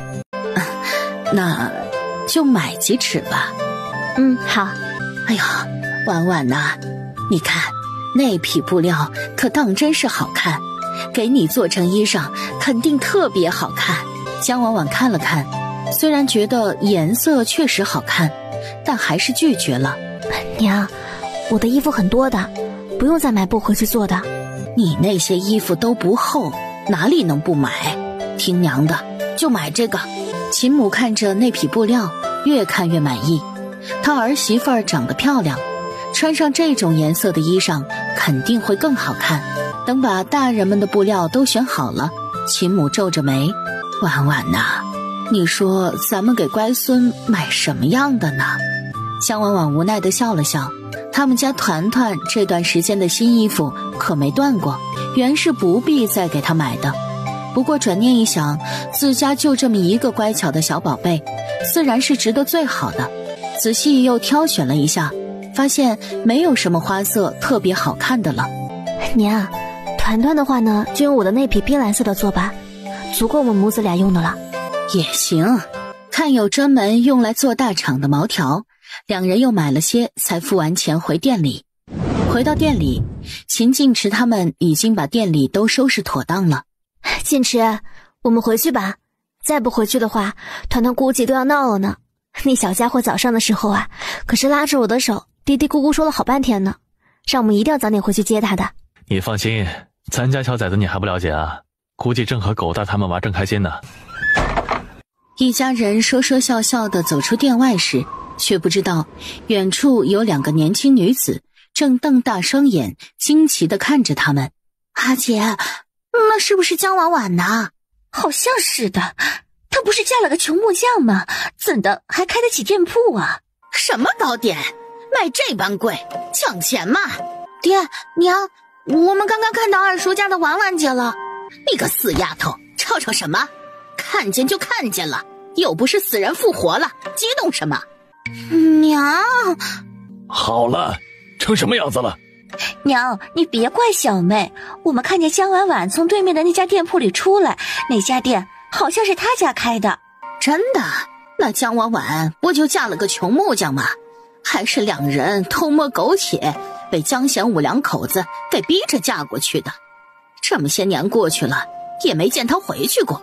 应该就是他们开的吧，我看他跟着一群人出来，然后还锁上了门，而且我们早上经过这儿的时候还放鞭炮呢，估计呀是才开的店。你们别关心人家的事了，咱们该回去了。娘，你们买了什么糕点呢？买什么买，贵得要死。爷爷娘亲，你们终于来接团团了。好啦，我们这不是来了吗？咱们现在就回家吧。好，狗蛋儿哥哥，团团回家了，改天我们在一起玩。好。爷爷奶奶，小叔叔，团团回来了，你们有没有想团团呢？哎呀，奶奶的小乖孙哦，可想死我了。团团也想奶奶，也想爷爷，也想小叔叔。小叔叔也想我们家团团。娘，你快把团团给我抱抱。秦母不情不愿又小心翼翼地把团团递给他，你小心些，可别摔着我乖孙。知道了知道了。团团被秦静燕接到怀里，也笑着附和道：知道了知道了，团团会抱紧小叔叔的。秦静燕哈哈笑着抱着小家伙，看着他白嫩又精致的小脸儿，忍不住感叹道：咱们家团团可真是好看呐，又乖巧又漂亮。团团嘟了嘟嘴说道：错了错了，团团是俊俏，不是漂亮，漂亮是说女孩子的，像大林叔叔家的小茹姐姐才是漂亮，小叔叔笨笨的。几人听着这小家伙的话，都不由得笑出了声，还知道俊俏呢，也不知道哪里学的。晚上，团团趴在江婉婉旁边，小声地和他打着商量：娘亲，明天带团团一起去好不好呀？爹爹娘亲还有爷爷奶奶都很忙的，我们顾不上你。团团皱着眉头：团团就乖乖地坐在小板凳上，哪里也不去，好不好？要不带他去吧。秦晋池看着一大一小，都期待地盯着他，无奈地捂着脸。真是拿你没办法呀。团团和江婉婉对视一眼，就笑嘻嘻地抱着秦晋池的头，在他脸上嗦了好几口。秦晋池看着一旁看着他笑盈盈的江婉婉，伸出2根手指点了点自己的脸颊，意味不言而喻。江婉婉的脸红了红，凑上去就吧唧亲了一口。秦晋池看着他通红的脸颊，喉头滚动一下，过了一会儿又无奈地摸了摸还精神不已的团团，暂时压下心中异动。等团团睡着了，江婉婉也有些困顿，刚想说什么，就见秦晋池抱着团团，将他轻轻放到了床最里侧，还仔仔细细地把被子给他掖好。江婉婉看着他的一系列动作，眼睛瞬间就清明了。我们明天话还没说完，就被秦晋池紧紧搂到了怀里。下一刻，炙热的吻就密密麻麻地落了下来。第二天清晨，江婉婉迷茫地苏醒过来，抚着酸痛的腰坐起身，侧头看着正睡得香喷喷，还不时咂巴着小嘴的团团。想到昨晚的事，脸颊瞬间就爆红了。正巧秦晋池心情很好的推开门进来，他关好门，转身就看见江婉婉气鼓鼓地瞪着他。他心虚地摸了摸鼻子，都怪你，我腰又酸又痛的，团团还在呢，你怎么不知羞的？而且咱们还要去店里呢。婉婉，你别生气，咱们晚些再去店里吧，或者咱们今天就留在家中休息了，不去了。咱们昨天才开业的呢，怎么能今天就休息啊？说完便趴在床上，你快给我多揉揉。秦晋池见他困顿又难受的样子，眉头紧皱着，吻了他一下，心疼的低声道：好，我以后再不这般折腾了。我也不是不让，但你得节制一些吧。好，我以后尽量少弄几次。哼，知道就好。爹爹，娘亲。团团乖，再睡一会儿吧。好。团团窝在暖烘烘的被窝里，侧着小身子，见秦晋池给江婉婉揉腰，他担心地问道：娘亲，你的肚子痛吗？没事，娘亲腰有些酸，你爹爹帮我揉一揉就好了。团团和爹爹一起帮娘亲。于是便伸出小手，轻轻帮他揉捏起来。只是小家伙还不懂腰和肚子的区别，小手随意地动作着。江婉婉感受着在自己肚子上没什么力道的动作着的小手和腰部揉捏着的大手，心中软软的，靠在床头，竟不知不觉又睡了过去。秦晋池见他闭上眼睛，呼吸也放缓了，便对团团轻声说道：宝贝，你要不要和你娘亲再睡一会儿啊？江婉婉再次醒来，天光已经大亮。娘亲。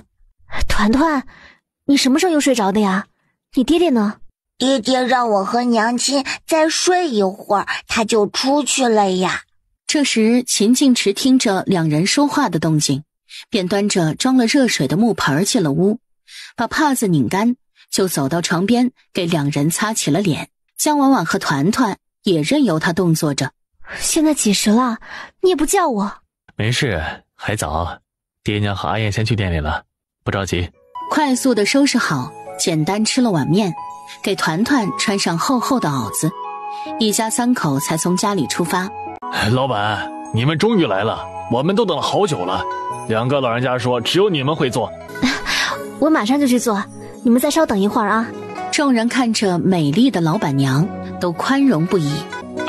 没事，你慢慢做就行。秦晋池见众人盯着他媳妇儿看，皱紧了眉头，抱着团团就挡在了江婉婉面前。江婉婉也不再多说，便进了厨房。众人见他冷冰冰的眼神，便移开了目光。不过很快又被他怀里粉雕玉琢的团团吸引了注意力。秦晋池给团团支了个小板凳，坐在靠近厨房的小桌子旁。团团，你乖乖在这里坐着玩吧。知道了，爹爹。秦晋池这才开始在店里走来走去的忙碌起来。店里坐着的大多是张大柱带来的好友，有好些都是才娶上媳妇儿没多久，许多都还没有孩子。看着可爱又乖巧的团团，都喜欢得紧。小崽儿，你多大了？团团看着魁梧的张大柱，有些紧张和害怕，但看自家爹爹就在店门口，也就稍稍放下心来。团团快过4岁的生辰了。大柱哥，要是我媳妇儿也能给我生这么个白白嫩嫩的儿子或者闺女就好了。张大柱嫌弃地看了看他，一副黑壮的大老粗样，再看看站在门口英俊高大的秦晋池。你可得了吧你看看那老板什么样，你再看看你自己，而且人家老板娘也是一副天仙似的模样的。咱们就想想吧，只要生出来的是个懂事听话的就不错了。你就死了心吧，你看我们家那小崽子可就闹人的很呢。不过庆年他媳妇儿这都7、8个月了吧，也快生了。对，快了。说完就看了看秦敬池，又看了看面前粉雕玉琢的小家伙。算了，确实比不过。团团见这些怪叔叔一直盯着他笑，小脸一红，抱着手里的小玩具就一溜烟进了厨房。娘亲，好香啊！团团可不可以吃啊？哎呀，团团，厨房很危险的，不要站在灶台边上，烫到了怎么办啊？哦，嘿嘿，知道了，团团再也不这样了嘛。摸着团团有些瘪的肚子，想到他早上只吃了几口面条。团团，你先去外面坐着吧，娘亲给你做点吃的。秦母在一旁看着满桌的材料，问道：婉婉呐，咱们给乖孙做点什么呀？那爹娘和阿燕，你们饿没饿啊？没有，我们早上在家炒了一碗饭，吃了再来的，还饱着呢。对，嫂子，你就给团团做一份就成了。江婉婉听完点点头，见螃蟹和虾都刷洗了100多斤了。娘，我知道做什么了，咱们烧水的那个灶是不是暂时用不着啊？见秦母点头，江婉婉就先让面前2个炉灶上的小龙虾和肉蟹收着汁，在烧水的那个灶上又迅速炒了一份小龙虾出来。娘，你和爹帮我把这些虾壳都给剥了吧，团团不太会剥，一会儿吃着不方便。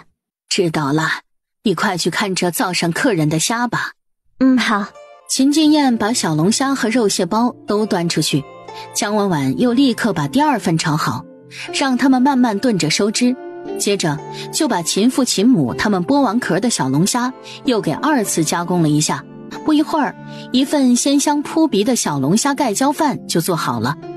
阿燕，你快帮我端出去给团团吧，估计他看着外面的客人吃着呀，正馋着呢。秦敬燕接过香味十足的盖浇饭，情不自禁地咽了咽口水，然后眼不见心不馋的立刻端出了厨房。哪知一出去，就见团团已经坐在张大柱旁边，一口一只小龙虾的被他投喂着。秦敬燕连忙把饭放到小家伙面前。客人，您不用管这小家伙，哪能吃你的呀？我们已经给他做了吃的了。团团闻着面前鲜香扑鼻的盖浇饭，眼疾手快的就舀了一大勺，香喷喷的吃了起来。没有什么，这小崽儿太讨人喜欢了。那您先吃着。张大柱原本觉得自己点的这份小龙虾和昨天吃的肉蟹包比起来也不遑多让，但看着团团面前的那盘满是虾肉、汤汁浓郁粘稠的盖浇饭，眼睛却不由自主地粘了上去。嘿嘿，叔叔吃。张大柱呆愣愣地看着这小家伙的动作，又看看他甜甜的笑，顿时心里就软乎乎的。谢谢小团团。不客气的，团团也吃了叔叔的虾虾哦。张大柱看着大勺里的饭，心中迫切的希望自己也能有个贴心的儿子或者女儿了，只是自己这媳妇儿都还不知道在哪儿呢。先把团团放进他勺子里的盖浇饭送进嘴里尝了尝。这个太好吃了，咱们也点吧。说完，正好见秦敬池端着1瓦罐蟹肉包过来，等他放下就着急地说道：老板，这个饭给我们上一份吧。这是我媳妇儿考虑到我儿子不会剥虾壳，才特意给他做的，剥壳的话太费时了，我们是没办法做了。行吧。不过见盖浇饭里都是虾仁儿，2人便自己动起手来，先剥了1小盘的小龙虾肉盖在米饭上，然后把小龙虾里的汤汁舀一些浇上去。就这样，一份简单的小龙虾盖浇饭就完成了。2人迫不及待地吃上一口，虽然味道没有团团的那碗香，但也非常不错。其他人看着他们这种吃法，也都跟着尝试起来。不过也有些人喜欢一只一只的剥着吃，感觉这样才更香。晌午过后，大牛和秦德正他们卖完豆腐也过来了。敬池，今天生意不错吧？我看这外面还有好多人呢。大牛哥，你们今天卖完的很早啊？对，反正时间还早，我们就想着现在估计客人很多，就过来给你帮帮忙。不用，你看我们这店铺也不大，坐不下太多人，我们一家人就足够了。静池，旁边的店铺不也是你们的吗？这生意这般好，可以一起用啊。阿正哥，你有所不知，我们旁边的2层店铺是要卖别的东西的，现在弄得七七八八了，就还差些桌椅板凳什么的。可是你们会不会忙不过来呀？这两边可都要人做呢，晚晚一个人估计不行吧？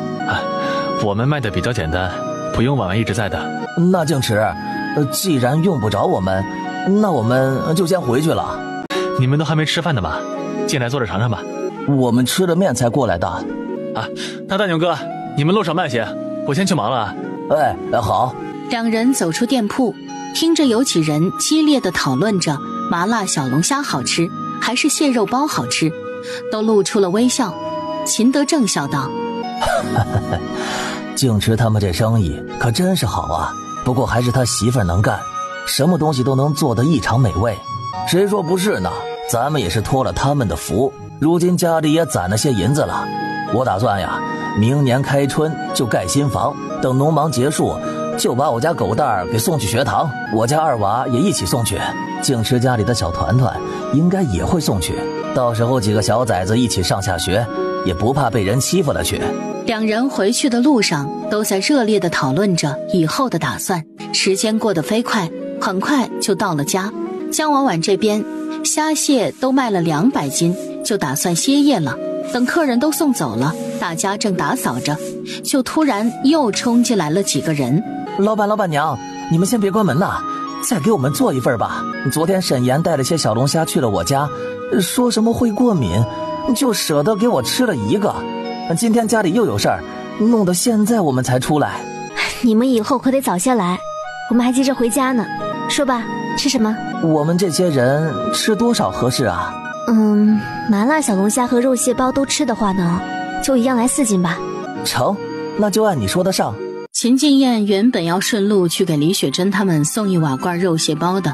嫂子，那我现在就把肉蟹包给远叔他们送去吧，正好我可以快点回来和你们一起回家。行，你去吧。李雪珍听见小玉说秦静燕来了的话，有些高兴又有些生气。那人竟那么多天了才来。过了一会儿，秦静燕就提了个大提篮走了进来，状似无意地看了看一旁的李雪珍，才向苏荷和李远行了个礼。远叔婶婶，我们家的海鲜店昨天开业了，昨天忙不过来，今天才给你们送过来尝尝。正好我们都还未用饭呢，明天我们也去你们店里看看去。那我们当然欢迎了，这是我嫂子刚做好的，你们快趁热吃。他一放上桌，瞬间房间里就香气四溢，全是麻辣鲜美的味道，几人都忍不住咽了咽口水，闻着这味儿就食指大动了。秦静燕偷偷看了几眼李雪珍后才开口道：那我就先回去了，我哥和嫂子他们还等着我呢。李雪珍听完唰地看向他，忍不住瘪了瘪嘴。苏荷看着自家女儿这副样子，好笑地摇了摇头：雪珍，你去送送阿燕吧。知道了。李雪珍慢吞吞地走在前面，院子里的路弯弯绕绕的，走了好一会儿，秦静燕四处看了看，才走到他身旁，轻轻握住了他的手。李雪珍感受着握着自己温暖的手掌，嘴角不由自主地往上翘。你好些天没来了。这几日家中有些忙，不是故意不来的。等我家搬进新房了，我就找人上门提亲，你愿意吗？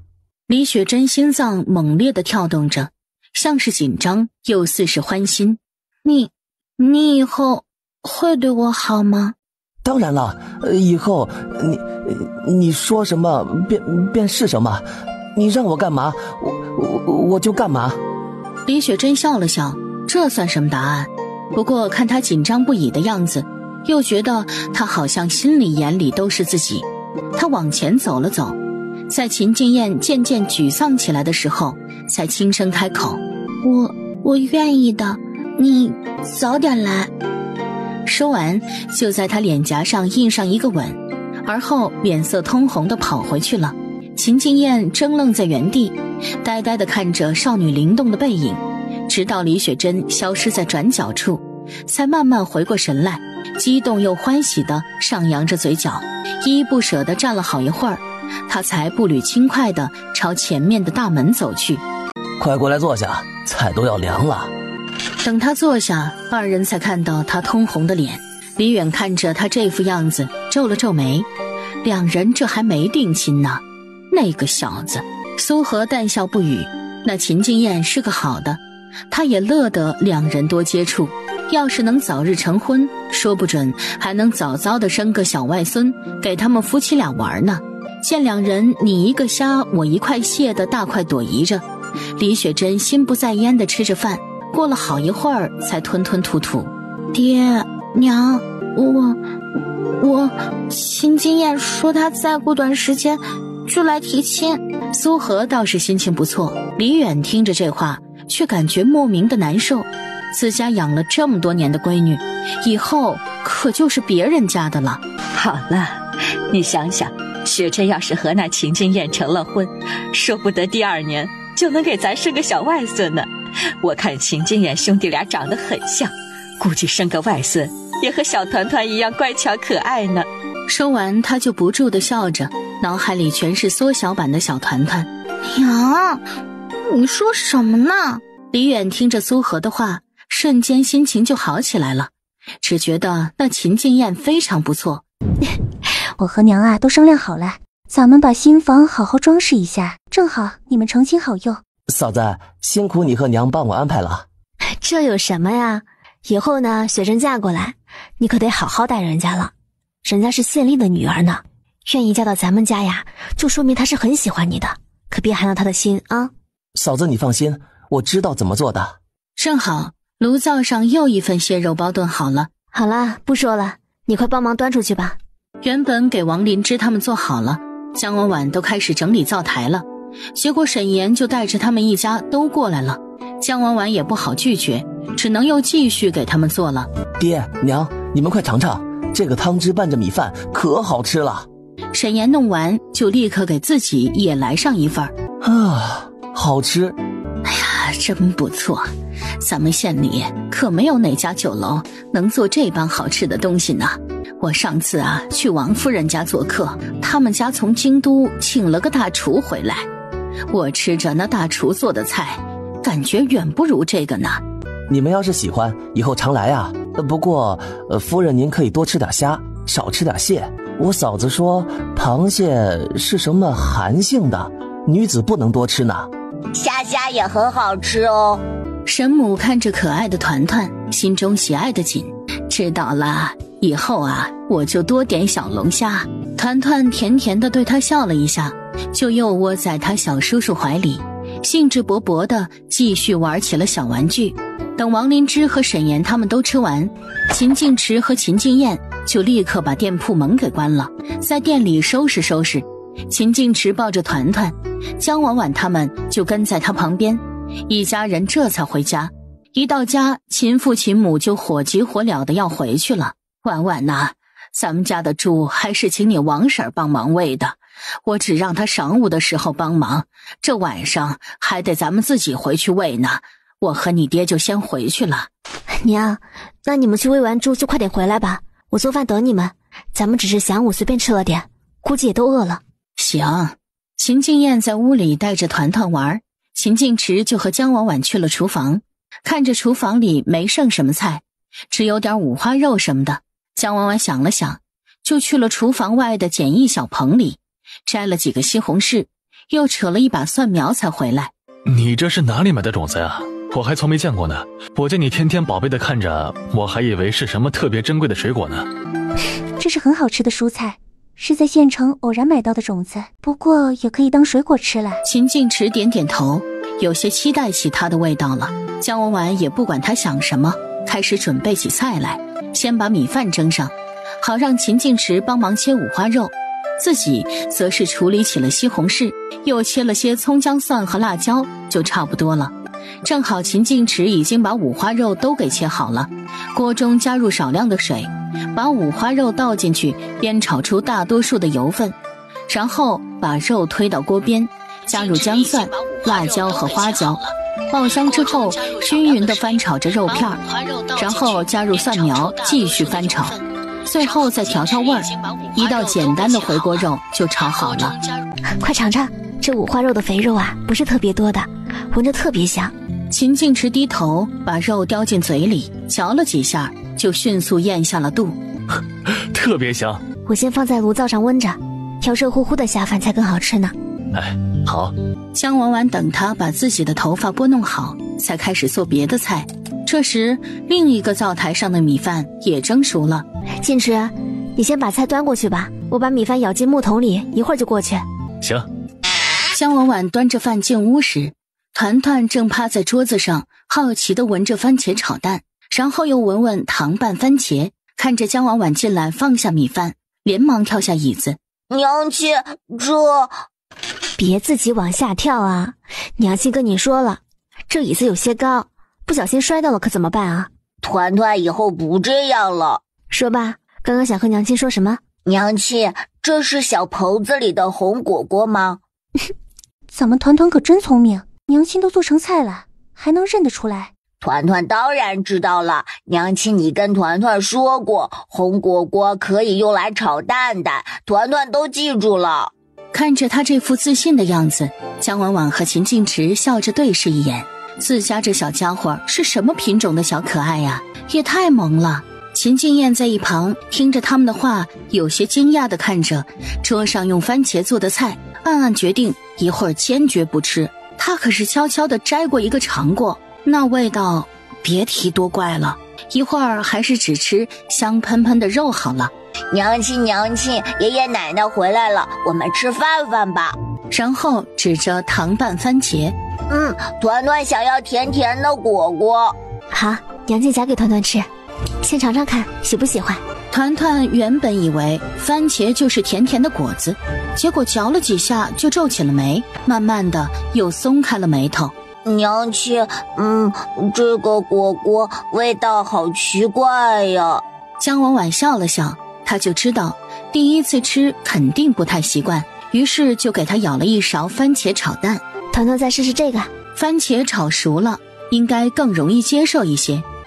娘亲，这个好吃。我今天和雪珍说，等咱们搬去新房，就上门提亲。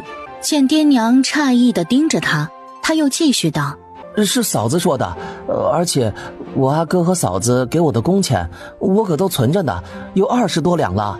等以后我和雪珍成亲了，我就去书店找人把我写的话本子拓印出来。嫂子说我写的特别好，肯定有很多人买的。确实写得很不错的。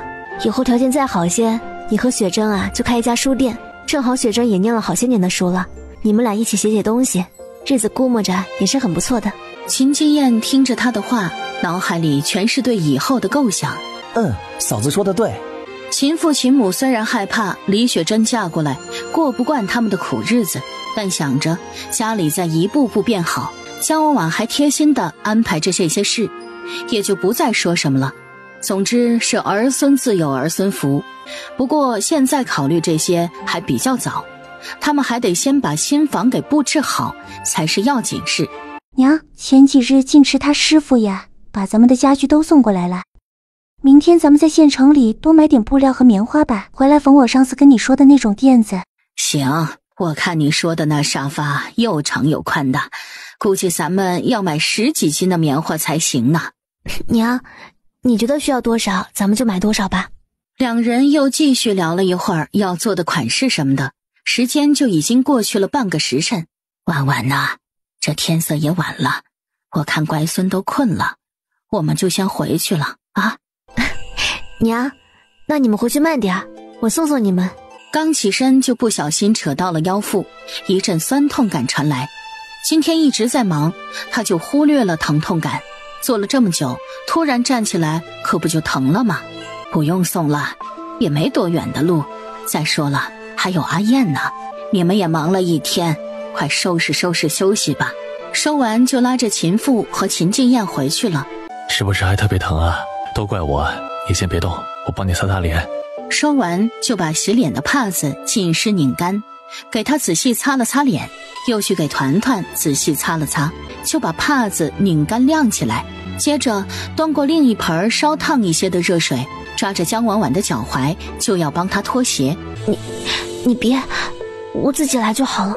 秦晋池抬头看了他一眼，又继续着手上的动作，把他洁白的脚放进热水里泡着。秦晋池就又去给团团擦了擦脚丫子。江婉婉看他忙碌的动作着，眼里全是幸福的笑意。秦晋池看江婉婉一脸笑意，好笑地捏了捏她的脸。笑什么呢？江婉婉看着他爽朗的笑容，呆愣了好一会儿，才支支吾吾地说道：你怎么不对？你的手才给团团擦过脚丫子呢，你就捏我的脸啊？咱们儿子一天都不走什么路，不脏又不臭的，小心我明天告诉他，他娘亲嫌弃他。你敢？况且团团肯定是不会相信的，他最喜欢我这个娘亲了。你不记得了吗？上次小家伙把他藏的牛肉干分给我吃了呢，却没给你。你不说我还不记得了，这小崽子是越来越不把我放眼里了，好东西就知道分给娘亲，却不分给我这个爹爹了。那当然啦，他的好吃的呀可都是我做的，当然要好好讨好我啦，这样才能可持续发展嘛。爹爹，娘亲，看吧，你把儿子都吵醒了呢。秦晋池无奈地想，明明自家媳妇儿的声音更大，不过他也不辩驳，低头把他的脚抓起来擦干，就将他拦腰抱起，放到了团团旁边。你就陪着团团吧，我去洗洗就进来。娘亲，怎么了？团团就想叫叫娘亲。秦晋池一身水气地走进来。团团，娘亲怎么了呀？快到娘亲怀里来。团团窝在被窝里笑盈盈的。娘亲好舒服呀。快睡吧。就见团团眨巴着大眼睛好奇地看着他。团团看看一旁笑着的自家娘亲，又看看另一边光秃秃的墙壁，他这才反应过来，爹爹坏，为什么要把团团抱到里面挨着墙睡呀？随后又继续委屈的嘀咕，团团要睡在爹爹和娘亲的中间，在中间可以挨着娘亲，也可以挨着爹爹。秦晋池看着他眼睛里慢慢升起一层水光，立刻又抱回来塞进了他们中间的被窝里。爹爹呢就是想把团团抱过去躺一会儿，等会儿给你娘亲揉揉腰就会抱回来的。爹爹骗人，团团记得有好几次早上醒过来的时候都在最里面，爹爹是不是常常把团团悄悄抱进去？突然见江婉婉一直笑，就问道，娘亲你说是不是呀？娘亲也不知道啊，可能你爹爹啊每天都这么做吧。秦晋池听完委屈又无奈地看了他一眼，见小团子愈发委屈了，他连忙解释道，宝贝，你别听你娘亲的，爹爹没有。娘亲你抱着团团睡，要一直抱着哟，不然团团又会被坏爹爹抱走了。娘亲知道了，不会让坏爹爹把你抱走的。秦晋池无奈地看着自家这一大一小两个调皮鬼，摇摇头躺进被窝里，将两人一起搂进了怀里。团团后背贴上他爹爹热乎乎的胸膛，舒服地眯了眯眼，不过还是傲娇地撅着小嘴儿。婉婉，咱们要不找两个人跟你学着做麻辣小龙虾和肉蟹煲吧？每天只有你做，太累了。爹和娘年纪大了，做起来也累。你说的也对，咱们后面把火锅店给开起来的话就更忙了，只是没有合适的人选啊，得要那种勤快肯干品性都不错的人才行。要不选村里的林洛和林江两兄弟吧，两人还都是15、16岁少年，是肯吃苦的。林洛去年还在酒楼里学过几个月呢，只是后来因他爹娘因病去世了，也就没再去了。那明日咱们早些回来去问问吧。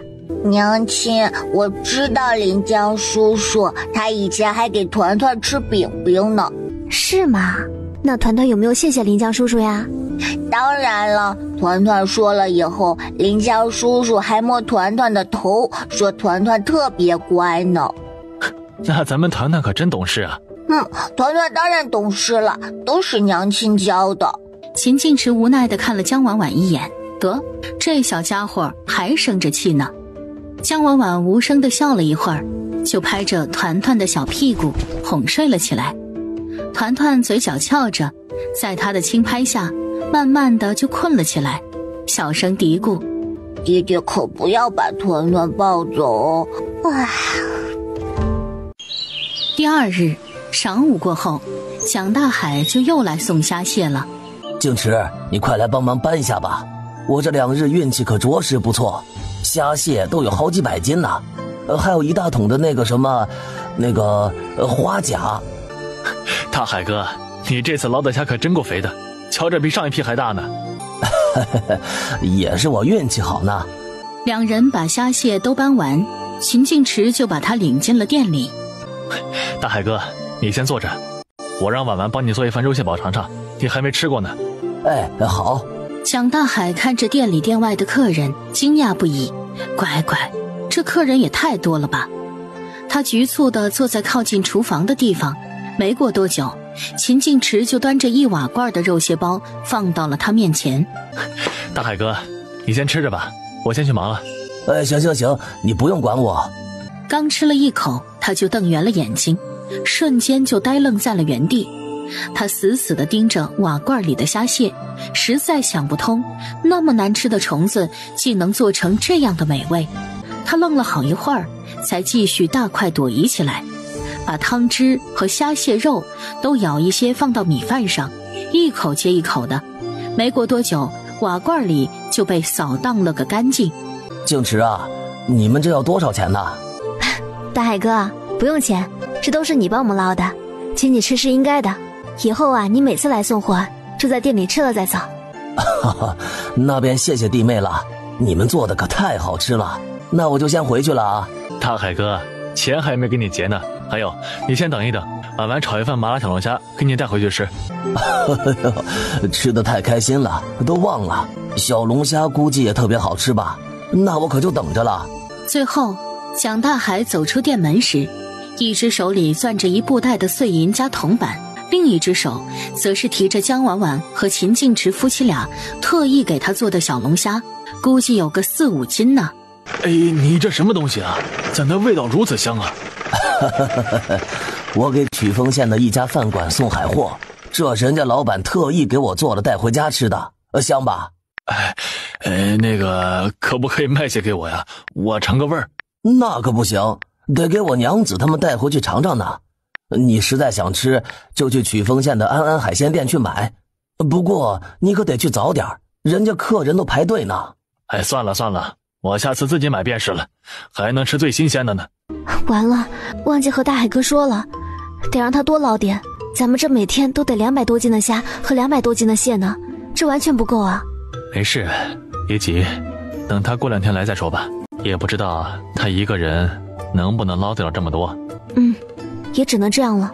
想着今天还要去找林路和林江2兄弟，江婉婉打算早些关门。爹，阿燕，我们回去吧。锁好大门，江婉婉便说道：咱们先去布庄吧，我去买点棉花和布料。做沙发的垫子也不需要什么好布料。江婉婉在布庄里转了一圈，简单选了一款灰色的粗布，又买了20斤的棉花，就迅速地提着东西走出店铺。好了，咱们走吧。几人快走到家门口时，团团就开心地飞奔出来。爹爹娘亲，爷爷，小叔叔。慢点儿，小调皮。乖孙儿，爷爷不是跟你说了，不能跑太快的吗？摔着你可怎么办呢？嘻嘻，爷爷。随后又抱住了他爹爹的腿。爹爹。现在一副想念秦晋池的模样，全然忘记了昨天晚上他小嘴撅得有多高了。今天和奶奶在家里，乖不乖啊？团团还帮奶奶扫地了，奶奶说团团可乖了。我乖孙什么时候不乖呀？不仅帮我扫地，还帮我倒水洗菜呢。团团坐在秦晋池臂弯里，瞬间就骄傲地扬起了小脸儿，眼神还不住地瞟向江婉婉，正等着她的夸奖呢。团团真厉害，乖宝贝。听着这话，团团小嘴翘着，脸上笑盈盈的，开心极了，把东西放进屋里。江婉婉和秦静池就打算直接去林家了。团团也想去呀。见江婉婉不说话，小家伙继续撒着娇：娘亲，娘亲。好啦，真是怕你了。走吧，爹爹抱抱。夫妻二人无奈地对视一眼，秦静池把他单手抱起来，让他坐在自己的臂弯里，一家三口这才出发。爹爹娘亲，我们要去哪里呀？咱们呀，去你林江叔叔家。哦，团团知道了，我们是要请林江叔叔他们做饭饭，是不是呀？团团听爹爹娘亲说的哟。对，我们家团团记性可真好呢。一路上说说笑笑，很快就看到了远处林家的茅草屋顶。林江叔叔，林江叔叔，快开开门，是团团呀。过了一会儿，门就打开了。静池哥，嫂子，你们快进来坐坐。林江局促地拿过有些缺口的碗，给三人倒了点水，搓着手指问道：静池哥，你们来是有什么事儿吗？你阿哥呢？他去县里做工去了，还没回来，也不知道今天这是怎么着了。往日里他现在早该到家了，不过应该也快了。那咱们等他回来再说吧。他应该回来了，你们先坐着，我去看看。说完就迎了出去。阿哥，你这是怎么了？林江刚出去，秦静池和江婉婉就听见了他的喊叫声。他们刚出去，就看见了林露鼻青脸肿的模样。团团看着这幕，害怕的紧紧抱住秦静池的腿。爹爹。秦静池摸了摸自家儿子的头，以示安慰。你这是怎么了，林露？你这是跟人打架了？静池哥，我没有打架，是那主家丧天良，我们一群人给他干了半个月活，都弄完了，他说不满意，硬是不给工钱，我们气不过，就和他的家丁打起来了。你每天回来背上都是淤青的，这般辛苦，他们竟然……你们可以去官府告他的呀。没用的，他事先让我们签了协议，说是不满意就不给工钱，我们不识字，就都按了手印。你那家地主是谁啊？是县里的王员外。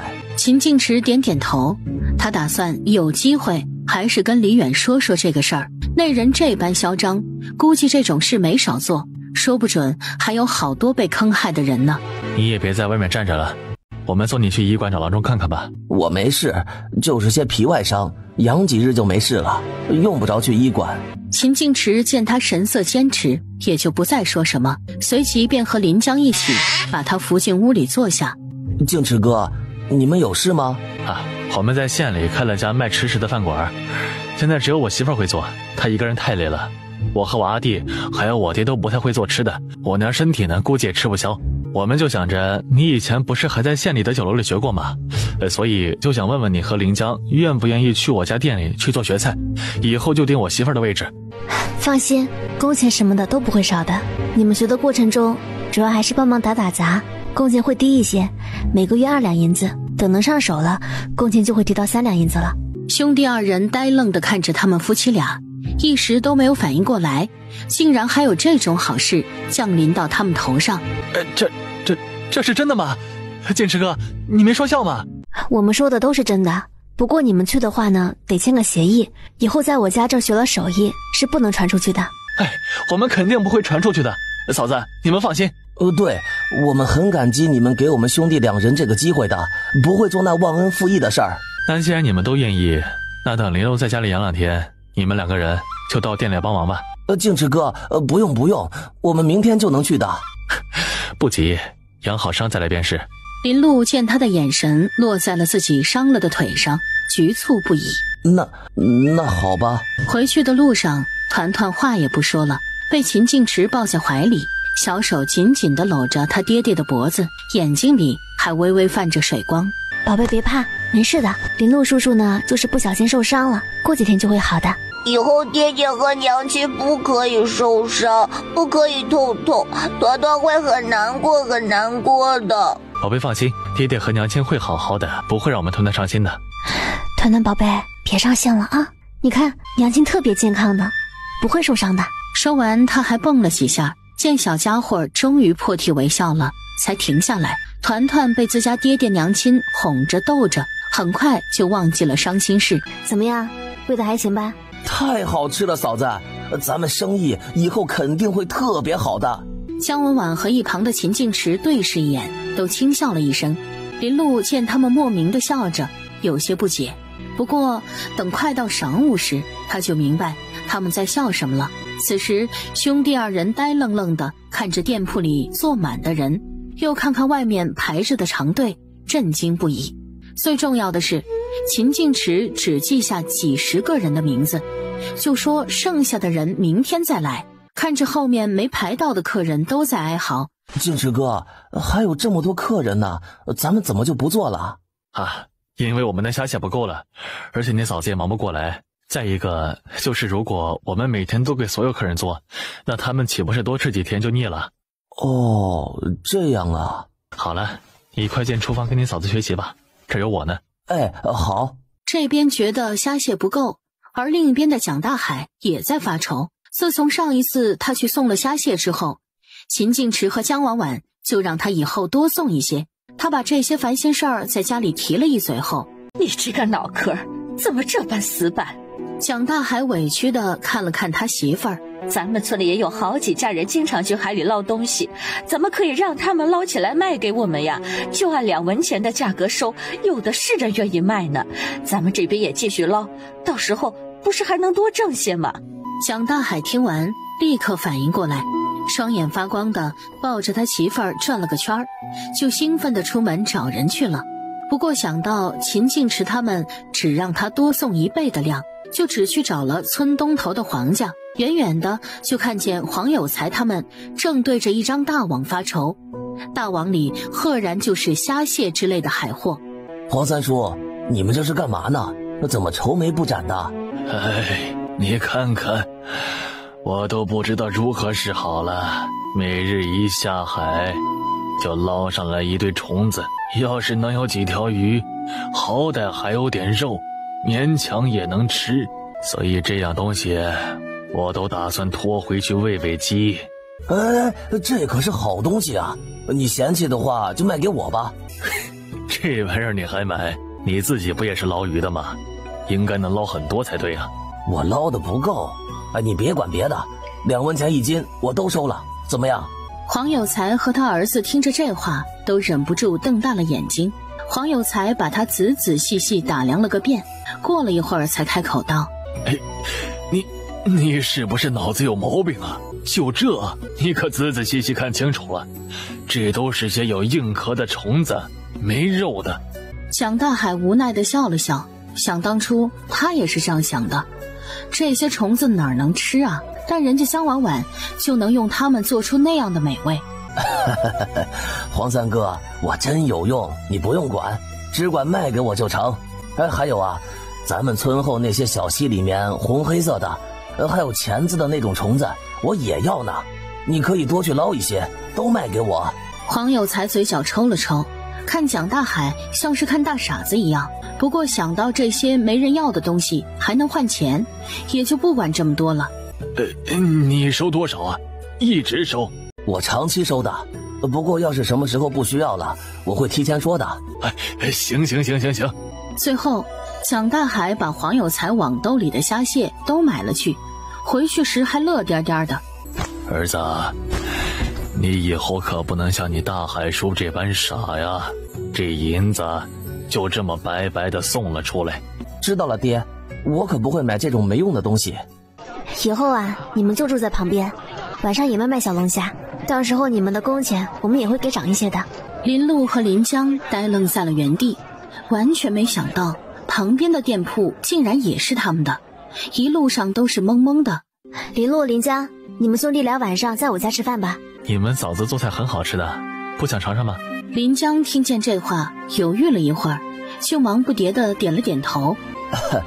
那谢谢静池哥，谢谢嫂子。这有什么啊？你们今天跟着忙前忙后的，也辛苦了，明日继续好好学就成。我们会的，嫂子你放心吧。你们先坐吧。随后姜婉婉便去了厨房，把柜子里的猪肉脯装了一小盘出来，给2人端了过去。你们呢，先尝尝这个猪肉脯吧，我们先去做饭了。嫂子，我们来帮忙吧，顺便也能学着做做呢。不用，都是很简单的，你们做着就是，用不了多久的。娘亲，你和爹爹回来了吗？叔婶儿，快坐快坐。你们今天跟着婉婉学做虾蟹了，怎么样啊？学的还行，不过嫂子让我们试着做了一下，味道远没有她做的那么好吃。年轻人急不来，你们这才开始学了1天呢。秦父秦母坐着和他们兄弟俩聊着天儿，团团见秦晋池和江婉婉没在这儿，就噔噔噔跑去了厨房。娘亲，爹爹，团团，你别过来啊，这边太呛了。乖乖坐着，爹爹和娘亲给你做饭。团团仰着头，双手放在腿上，乖乖地说道：哦，好吧，团团知道了。不一会儿，一道香喷喷的糖醋排骨就出了锅。宝贝，你慢慢吃啊，吃的时候小心烫啊，小馋猫。团团知道了。好吃。江婉婉又动作迅速地炖了1瓦罐软糯的红烧肉，炒了1盘青菜，1瓦罐的萝卜排骨汤，还给团团做了1份蒸蛋，菜就齐了。林露和林江看着色泽漂亮的红烧肉和糖醋排骨，眼睛直愣愣的，直咽口水。这可都是肉啊！爹娘，阿燕呢？她怎么没过来啊？那小子呀，不知道缩在房间里写什么东西呢，入迷得很，让他来也不肯，说是今天不吃饭了。不吃饭哪行啊？我给他把每样菜都装上一些，放在炉灶上温着，一会儿爹娘你们回去的时候啊，给他烧过去。行，也就你们惯着他这臭毛病。江婉婉把盛出来的饭菜放去厨房，秦母和秦晋池则给大家都盛上了米饭。静池弟妹，你们不是说让我多捞些吗？但是我一个人也捞不了太多，我就在村里找了户经常下海的人家，跟他们收了好些虾蟹呢。这不，今天就赶紧送过来了。江婉婉看了看几个大木桶里肥硕的虾蟹，这样也挺好的。大海哥，你可以低价收回来，这样还能多赚一些呢。不瞒你说啊，我收的虾蟹也就2文钱1斤呢，每斤我还能挣1文呢。那就好。最后江婉婉又给他炒了1份麻辣小龙虾，想大海才兴高采烈的离开。他如今也知道他们卖虾蟹的时候都是几10文1斤的，不过看人家加的油和调料什么的，就知道花费也少不了，估计也只有那江婉婉才能将这些虫子做成这样的美味。江婉婉在厨房准备着材料，隔着小窗偶尔看一眼在外面坐着的团团。团团眨巴着大眼睛看着突然出现的人，原本有些害怕，但他看着李三娘满眼泪花还慈爱地看着自己的模样，就又有些难过。奶奶，你怎么了？不要哭呀。江婉婉切着东西呢，突然听见团团的声音，连忙擦干净手从厨房走了出来。她看着面前满眼含泪的老人，有些疑惑，又有些不知所措。婉婉，你别赶娘走，娘就是来看看你。江婉婉睁大了眼睛，原主竟是还有父母吗？可是自己接收到的记忆里完全没有他父母的事儿啊！岳母，您快坐。李三娘坐在椅子上，默默地盯着他看。江婉婉则是局促地站在一旁，也不知道该说什么。她以前也没有父母，完全不知道该怎么样和他们相处啊。团团，这是你外婆，快叫人。外婆想抱抱你，好不好？江婉婉抚摸着小家伙的脑袋。快去吧，外婆想你了，让她抱抱团团好不好？外婆抱团团。李三娘连忙把小家伙给抱进怀里，仔细打量着他的眉眼。我上一次见这小家伙的时候，哭声跟小猫崽子叫似的，瘦瘦弱弱的。后来我背着婉婉他爹偷偷来了几次，都没有见过他。我还以为外婆要乖乖的，不要哭哟。团团都好久没哭过了。好，外婆听你的，我不哭了。您后来没见过这小家伙，可能是因为我把他送到我爹娘那边去了。那段时间都是他们二老带着小家伙的。怪不得呢，这小家伙很像你们俩呢，小鼻子挺挺的，很像静池，眼睛大大的，眼型和婉婉长得像，小嘴巴也像婉婉，眉毛倒是像静池呢。小家伙的小名叫团团嘛。对，小名叫团团，大名叫秦其安。齐安，好听好听，小名和大名都好听呢。团团的小名是娘亲取的哟，团团特别喜欢。大名是爹爹取的，团团也很喜欢。秦静池和江婉婉对视一眼，无奈地笑了笑。外婆也很喜欢。娘，你先坐着陪陪团团吧。你吃过饭了吗？我先给你试试我们的海鲜吧。要是不过敏的话，我一会儿给你做一份尝尝吧。李三娘心情复杂地看着她，她的婉婉有多久没这样心平气和地和她说过话了？她已经不太记得了，看着她温和的语气，都有些不习惯。娘，好，尝尝。随后江婉婉让她尝了一只虾。一会儿呢，要是不过敏，我再给你做。那我先去厨房忙着了。你们辛苦了，现在客人呢也开始多起来了，咱们要开始忙了。应该的，嫂子，我看今天新送来的虾蟹比现在这批还要大只呢。咱们现在这批今天也就卖完了，明天就卖刚送的。你们俩呢好好学，就2个菜，应该很快的，最多10天就能学会的。到时候你们俩就留在店里，我和你进池哥可能就要准备搬进新房了，到时候有的忙呢，所以你们俩就要多多辛苦啦。这有什么的呀，嫂子，你放心，我们俩一定好好学。嫂子，你们家新房可真好看啊，其他村的人路过看到都要停下来夸好一会儿呢，还说这新房子的主人是发大财了。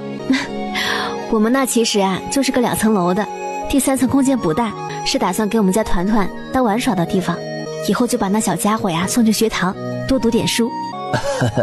小团团那么机灵，以后说不定还能当个小状元呢。江婉婉无奈地笑笑，这状元哪是这般好当的，整个国家也就只能选那么1个人呢。她想，只要他们家的小宝贝儿快快乐乐地长大就好了。婉婉，这是单子。江婉婉接过来看一眼，暂时要做5份肉蟹包和4份小龙虾。要不要我做什么吗？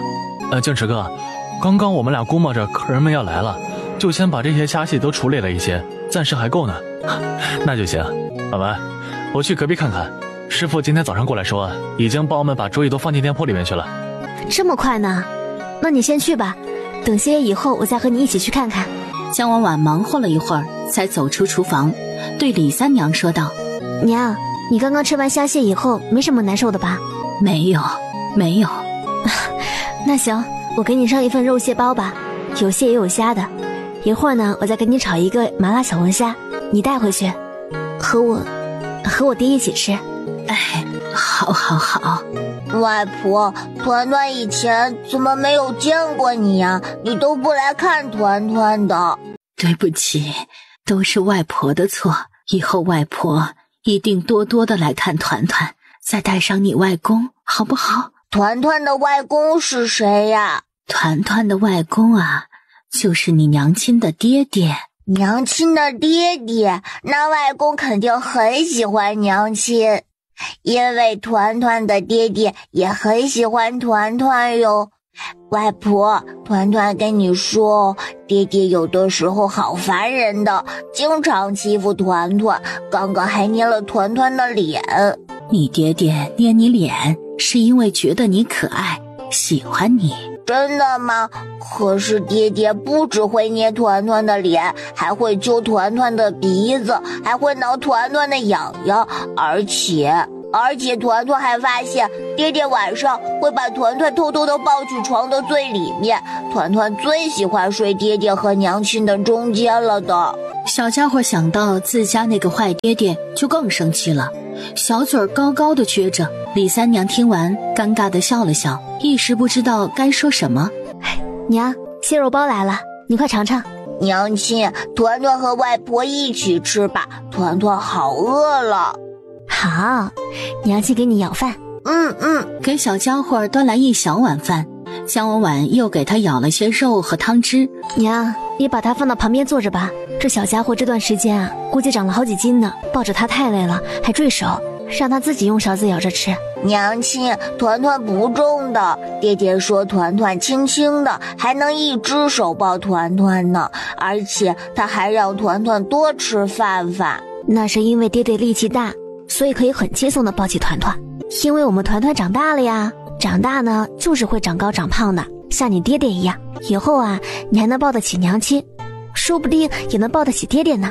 可是爹爹好高好大呀，团团小小的。那还得过了好多好多年，你才能像爹爹一样呢。估计还得过10几个生辰才行呢。还好，团团还可以被爹爹抱好久好久呢。咱们团团呀，可真是个小机灵鬼。嘿嘿。见有客人进来了，姜婉婉便说道：那娘，你带着团团慢慢吃吧，我先去书房忙着了。好，快去吧。见他小心翼翼地夹起一只虾，看着这长长的虫子，他微微皱着眉，扭过头透过小窗，看见厨房里笑嘻嘻的忙碌的姜婉婉，心酸不已。外婆，你怎么不吃呀？虾和小蟹都很好吃的。外婆这就吃，团团也快吃吧。然后李三娘就将筷子上的虾直接塞进嘴里嚼了起来。团团连忙说道：外婆，这个虾的头不能吃，也可以剥壳的。营养周到21天霸王餐试吃营震撼开启，全程免费，用营养粥换食，健康减脂，不花1分钱，轻松瘦出好身材，名额有限，先到先得。外婆吃着可香呢，感觉不剥壳也可以吃，不过它的头也确实不好吃。说完又继续夹了块蟹肉嗦了起来，蟹肉鲜嫩，汤汁也特别香浓。娘亲做的饭都特别好吃的。李三娘扭头看了看姜婉婉，她记得自家女儿以前在家中的时候都不太会做饭的，如今竟已经能做出这般美味的菜肴了。然后又不禁想到了家里的姜贤武，回去一定得好好跟那老顽固好好说说，哪能真不认自己女儿啊。吃完饭又抱着团团说了说话，李三娘就打算回去了。婉婉呐，娘就先回去了，你别生你爹的气，他当初也是为了你好啊。那李维实在不是什么好东西啊，你说你都看到他去那妓院了，怎么就是不听你爹的，和他断了呢？娘也不是指责你，娘只是想。娘，你说的对，以前都是我瞎了眼，如今我和建成已经有了团团，我们会好好过日子的。以前的事我也都差不多忘记了，以后这些事儿啊，就当它过去了吧。好，这样就好。你也原谅你爹吧，他心里也想着你呢。我怕爹他还在怪我。不会，过些天娘就拉着他来看看你和团团，他知道有这么个可爱的小外孙，还不知道多高兴呢。好，那你们可要早些来。娘亲，外婆，谁要来看团团呀？是团团的外公呢，就是娘亲的爹爹。是娘亲的爹爹？对，到时候外公来咱们家做客，团团可要多叫外公，外公可能在生娘亲的气呢，你跟外公撒娇，估计外公啊就会原谅娘亲了。团团一定会让外公原谅娘亲的，到时候团团就多亲亲外公。爷爷生爹爹气的时候，团团抱抱他亲亲他，他也不生气了的。姜婉婉看着怀里乖巧的小团子，喜爱极了，在他小脸上搓了好几口。娘亲，痒痒的呀。李三娘在一旁看着母子二人，眼里全是笑意，想到家里的老头攥着手，不由得点点头，他一定好好劝劝。回过神来看着天色，已经差不多到时间去坐牛车了。婉婉，娘就先回去了，不然再过一会儿就没有车回去了。娘，你先等等，我去给你做份小龙虾吧。说完也不等他说什么，江婉婉就连忙去了厨房，动作迅速地炒了4、5斤的麻辣小龙虾，把小龙虾递给李三娘时，还不放心地叮嘱道：娘，你带回去先让爹吃一吃，等个大半时辰，要是没什么不舒服的地方，就应该没什么问题了，就可以吃了。还有这小龙虾要剥壳吃的，头也不能吃。好，娘知道了。团团，外婆先回家了，等过几天，外婆就带着外公来看我们团团。好，那外婆和外公要早点来哦。好，抱歉啊，我闺女硬是要给我做吃的，让我带回去。我都说了要赶不上牛车了，她还是要做。唉，实在是拗不过她。嫂子，你闺女这手艺可够好的呀，隔老远我就闻见味儿了。做的什么东西啊，这般香？我闺女和我女婿在县城里开了家做吃食的店铺，叫安安海鲜店，可好吃了。你要是觉得香啊，以后也可以去尝尝啊。娘亲的爹爹也和团团的爹爹一样好吗？团团这么喜欢爹爹呢？当然了，爹爹很好的呀。所以是不是所有的爹爹也这么好呀？大多数的爹爹都是很好的，娘亲的爹爹呢也很好。团团若有所思的点点头。可是团团见过有些爹爹会狠狠地打小孩子的屁股呢。不过想到自家爹爹也会经常拍自己的小屁股，团团松开皱着的眉头，就不纠结了。你们俩这干什么呢？怎么还发呆呢？爹爹，团团和娘亲是在送外婆哟，不是在发呆呀。爹爹是怕你们俩对着风吹会冷啊。看，团团的手都在衣服里，不冷的哟。好吧。歇业后，江婉婉就让林路、林江兄弟俩先回去了。他和秦静池就带着团团火急火燎地关上门，就去了隔壁。里面的桌椅板凳都摆放整齐了。这个店铺特别大，除去厨房放调味料的区域外，剩余的地方装修出来后，容纳20张大桌子都不成问题。江婉婉在厅堂里转来转去，满意极了，随后又往楼上走去。楼上还没放任何东西，咱们可以在这一边隔挡成包厢，这个地方呢就改成员工们的房间。我看有些酒楼的包间都是做的厚厚的木质隔挡，还特别稳。我找时间和师傅说说，让他帮咱们做就行了。这包厢的桌子还得做得更大一些，做成差不多能坐上8、9个人的那种。行，都听你的。两人兴致勃勃地规划着，团团也仰着头，聚精会神地听着。这是怎么回事啊？你怎么会突然出现啊？我也不知道怎么跟你解释，等吃完饭我再跟你说吧。你不会又突然消失吧？我不会消失的，你放心，我还要和你还有团团我们一起过好日子呢。你不要离开我和团团，我们一家要永远在一起的。不会的，你别害怕，我晚上再跟你好好解释解释。秦静池深深看他一眼，便猛地吻上他嫣红的唇珠。江婉婉有些吃痛，却不舍得也不忍心推开他。在江婉婉觉得自己就快喘不过气晕过去时，秦静池才慢慢放开他，接着又在他额头、双颊、眼睛和耳朵上印下一个又一个吻。你要一直留在我的身边，一直。秦静池觉得这一刻他是真的离不开面前这个人了。他知道自己心里有多害怕他真的像来的时候那样悄无声息的来，又悄无声息的走，那他估计真的一辈子也没办法见到他了。江婉婉听着他不断的呢喃声，这一刻竟一瞬间就热泪盈眶了。这段时间以来，他觉得秦静池已经很喜欢自己了，但到了这一刻，他才知道真正的爱一个人是什么模样。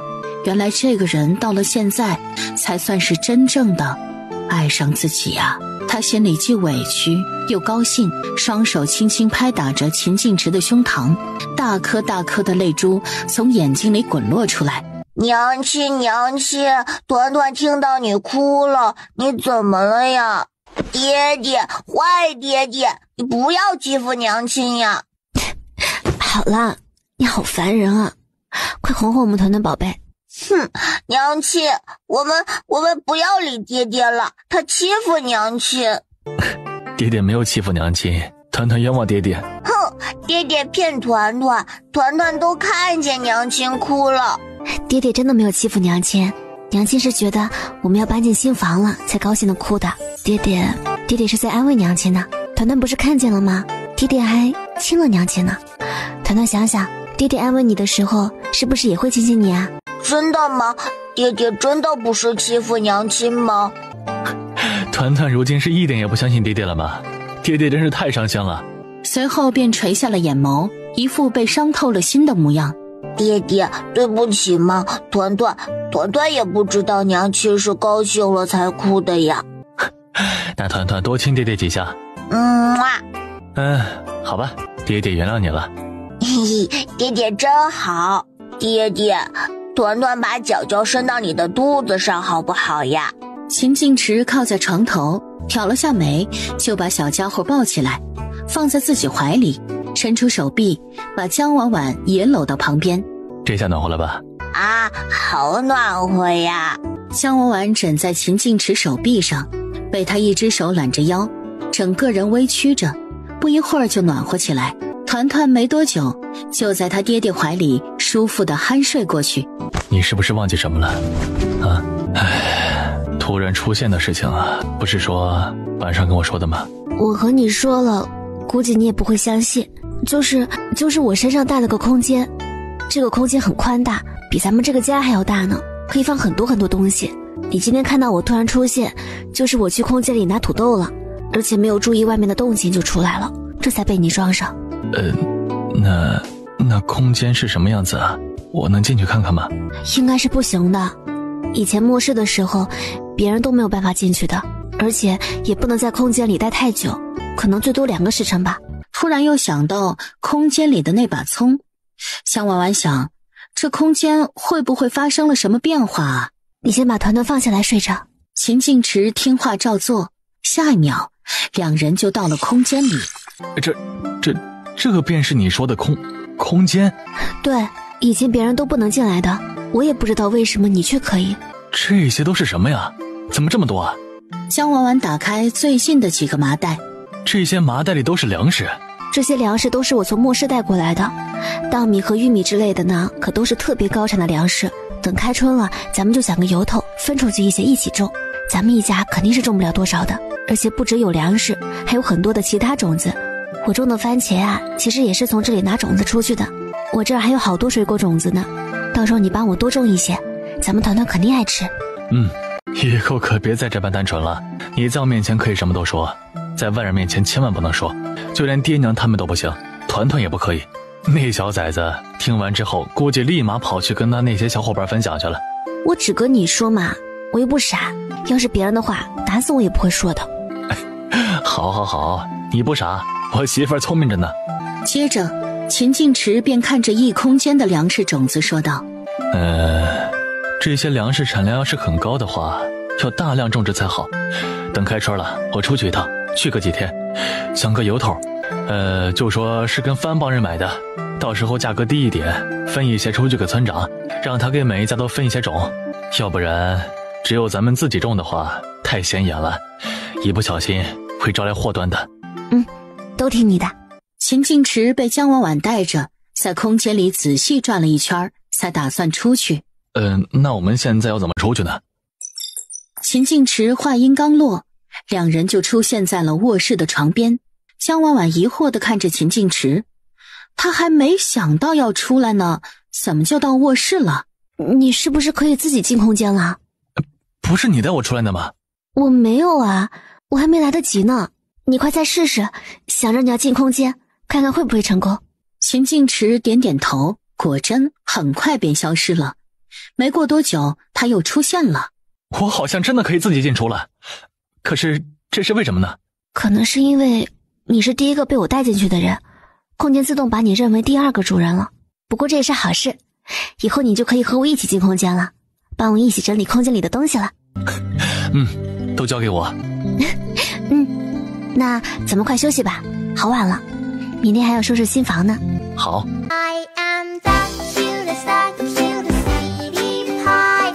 娘亲，好舒服呀，还能把团团弹起来。这什么沙发可真是个好东西啊，坐着太舒服了。姜文婉也感受了一下，特别满意。娘亲，团团太喜欢新房子了，我们什么时候可以搬过来呀？快了。几人忙了大半天，就弄得差不多了。阿哥、嫂子、爹、娘，我带雪珍回来玩了。阿燕、雪珍，我们今天啊布置新房呢，不过也快好了。嫂子，那我们进来看看吧。好啊。这布置的也太好看了，还很特别。嫂子说还要给我们布置一间当做喜房呢。你闭嘴。小姨，团团好想你呀。娘亲坐的沙发可舒服了，小姨快来坐。李雪珍来到沙发前，看着秦父秦母打了下招呼，便不知所以了。这是沙发，坐着很舒服的，你快试试。雪珍呐，你坐我旁边吧。李雪珍感受了一下又软又弹的沙发，惊喜地说道：这沙发好舒服啊。团团也觉得特别舒服。团团有没有想小姨啊？想了，团团可想小姨了。小姨，小叔叔可坏了，团团让他带团团去找你玩，他都不带的。你个小告状精，小叔叔以后去县里都不给你带糖葫芦了啊。团团有娘亲做的糕糕，软软的可好吃了。嫂子，你做的那枣糕真是太好吃了，我爹娘都特别喜欢。阿燕今天送过去以后，没多久就被吃完了。家里还有好多，你到时候啊再多带一些回去，以后我经常做，每次都让阿燕给你们送一些过去。好。几人在新房里坐了一会儿，姜文婉才说道：我们先回去吧，这都该吃午饭了，咱们先吃了饭，午后再过来收拾楼上吧。其实收拾的已经差不多了，家具什么都是摆好的，所以也用不着花太多时间的。婉婉啊，我找了秦大伯算了算，说是最早的话3日后就是乔迁的好日子呢，就是太赶了。但再之后就得等20来天了。就3日后吧，咱们早点搬进新家也好，搬完新家呀就得忙火锅店的事情了。第二天，姜文婉便带着秦父秦母他们去了县里。老板，你们竟然还有橘子卖呢？是去别的地方拉过来的吗？怎么卖的？我们哪里能去别的地方拉过来呀？这些橘子呀，都是前些年我去南边跑商偶然买到的种子，成熟的比较晚，不过比咱们本地种惯了的那些橘子可甜得多呢，卖2文钱1斤。但是前几年都没结什么果，便都留着自己家吃了，就今年结的比较多，我这才能推一些出来卖呢。姑娘，你要买吗？可以尝尝的。姜文婉点点头，这价格还算公道，便和秦母一人剥了一个橘子，给秦父和秦敬燕都分了一些，可真甜。老板，你们家还有多少橘子啊？还多着呢，这橘子下市的又比较晚，估计呀还能卖1个多月呢。那这一车我都要了，你能给我送到家里去吗？我家离县城只需要半个时辰就能到的，让我阿弟和你一起回去，因为我们还有别的事情，所以就得麻烦你了。行，婉婉呐，这橘子估计有个几百斤呢，买回去我们也吃不了啊，会放坏的。娘，你别担心，我可以把橘子做成橘子酱啊什么的，总之不会放坏的。阿燕，这里是1两银子，我估计这些橘子啊也就200-300斤，你和这老板回去后上称称过以后呢，便帮我把钱付了吧。知道了，嫂子。等称完之后，你帮我去把团团从大牛哥家里接回来吧，这橘子很甜的，我估计小家伙会很喜欢，不过你也别纵着他吃太多了。好，知道了。几人去到酒庄，却遇到了也正在买酒的李三娘和江贤武。爹娘，亲家公亲家母。嗨，我和老头子正想去店里看看你们呢。还好吧。爹，以前都是我不好，你别生我气了。知道就好，和秦敬池啊好好过日子才是。我听你娘说，我小外孙儿团团现在还在家里呢，我们今天没带他来。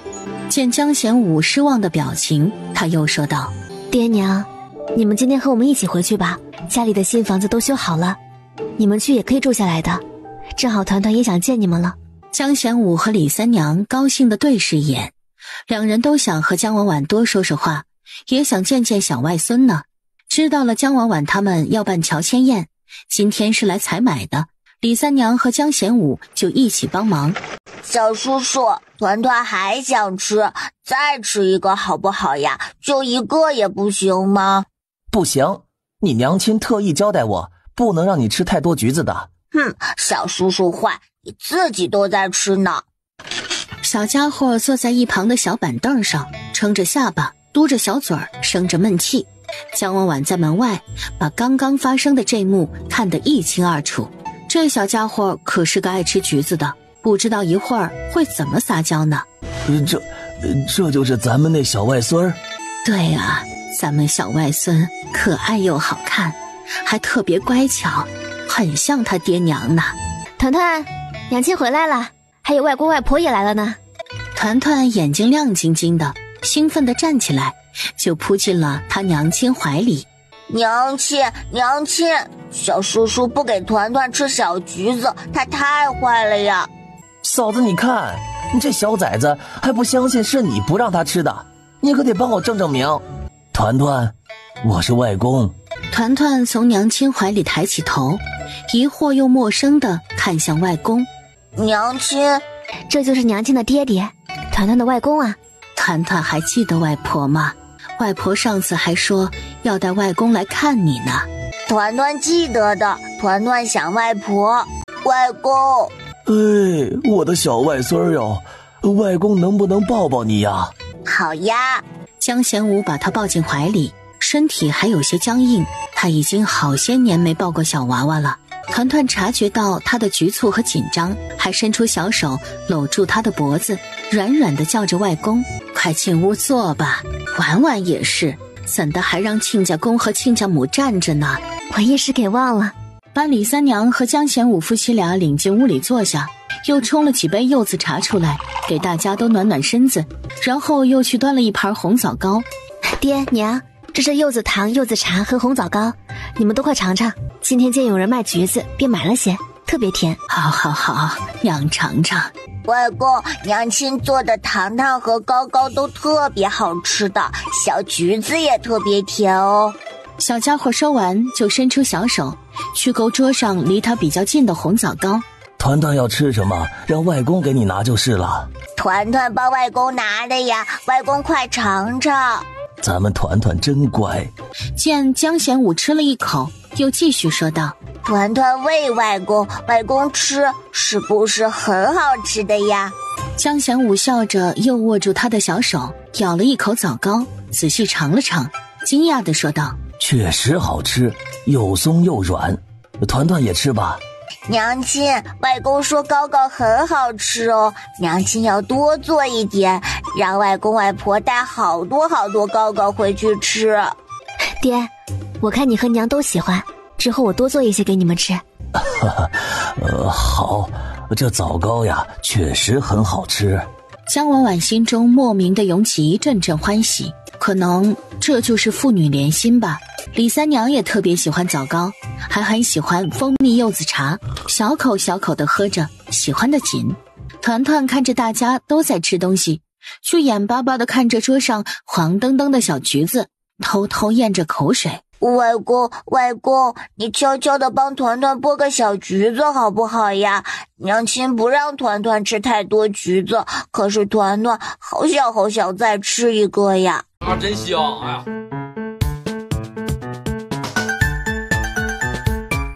团团，咱们不吃了好不好？你娘让你不要多吃，咱们就不要吃太多了。小家伙又多吃了2个，心里已经很满足了。众人吃了许多枣糕、柚子茶之类的小食，肚子也渐渐饱了。在江婉婉说要去做饭时，都纷纷阻止，说是暂时吃不下。今天已经基本装好了，这几天呢，我找时间去找找那大坪村的张全，说说牛肉的事情。咱们搬完家，办完乔迁宴，便可以准备开业的事情了。有你在太好了，全部都计划好了。江贤武和李三娘没坐多久就打算回去了。婉婉呐，你跟娘出来一下，娘有话跟你说。好啊，娘。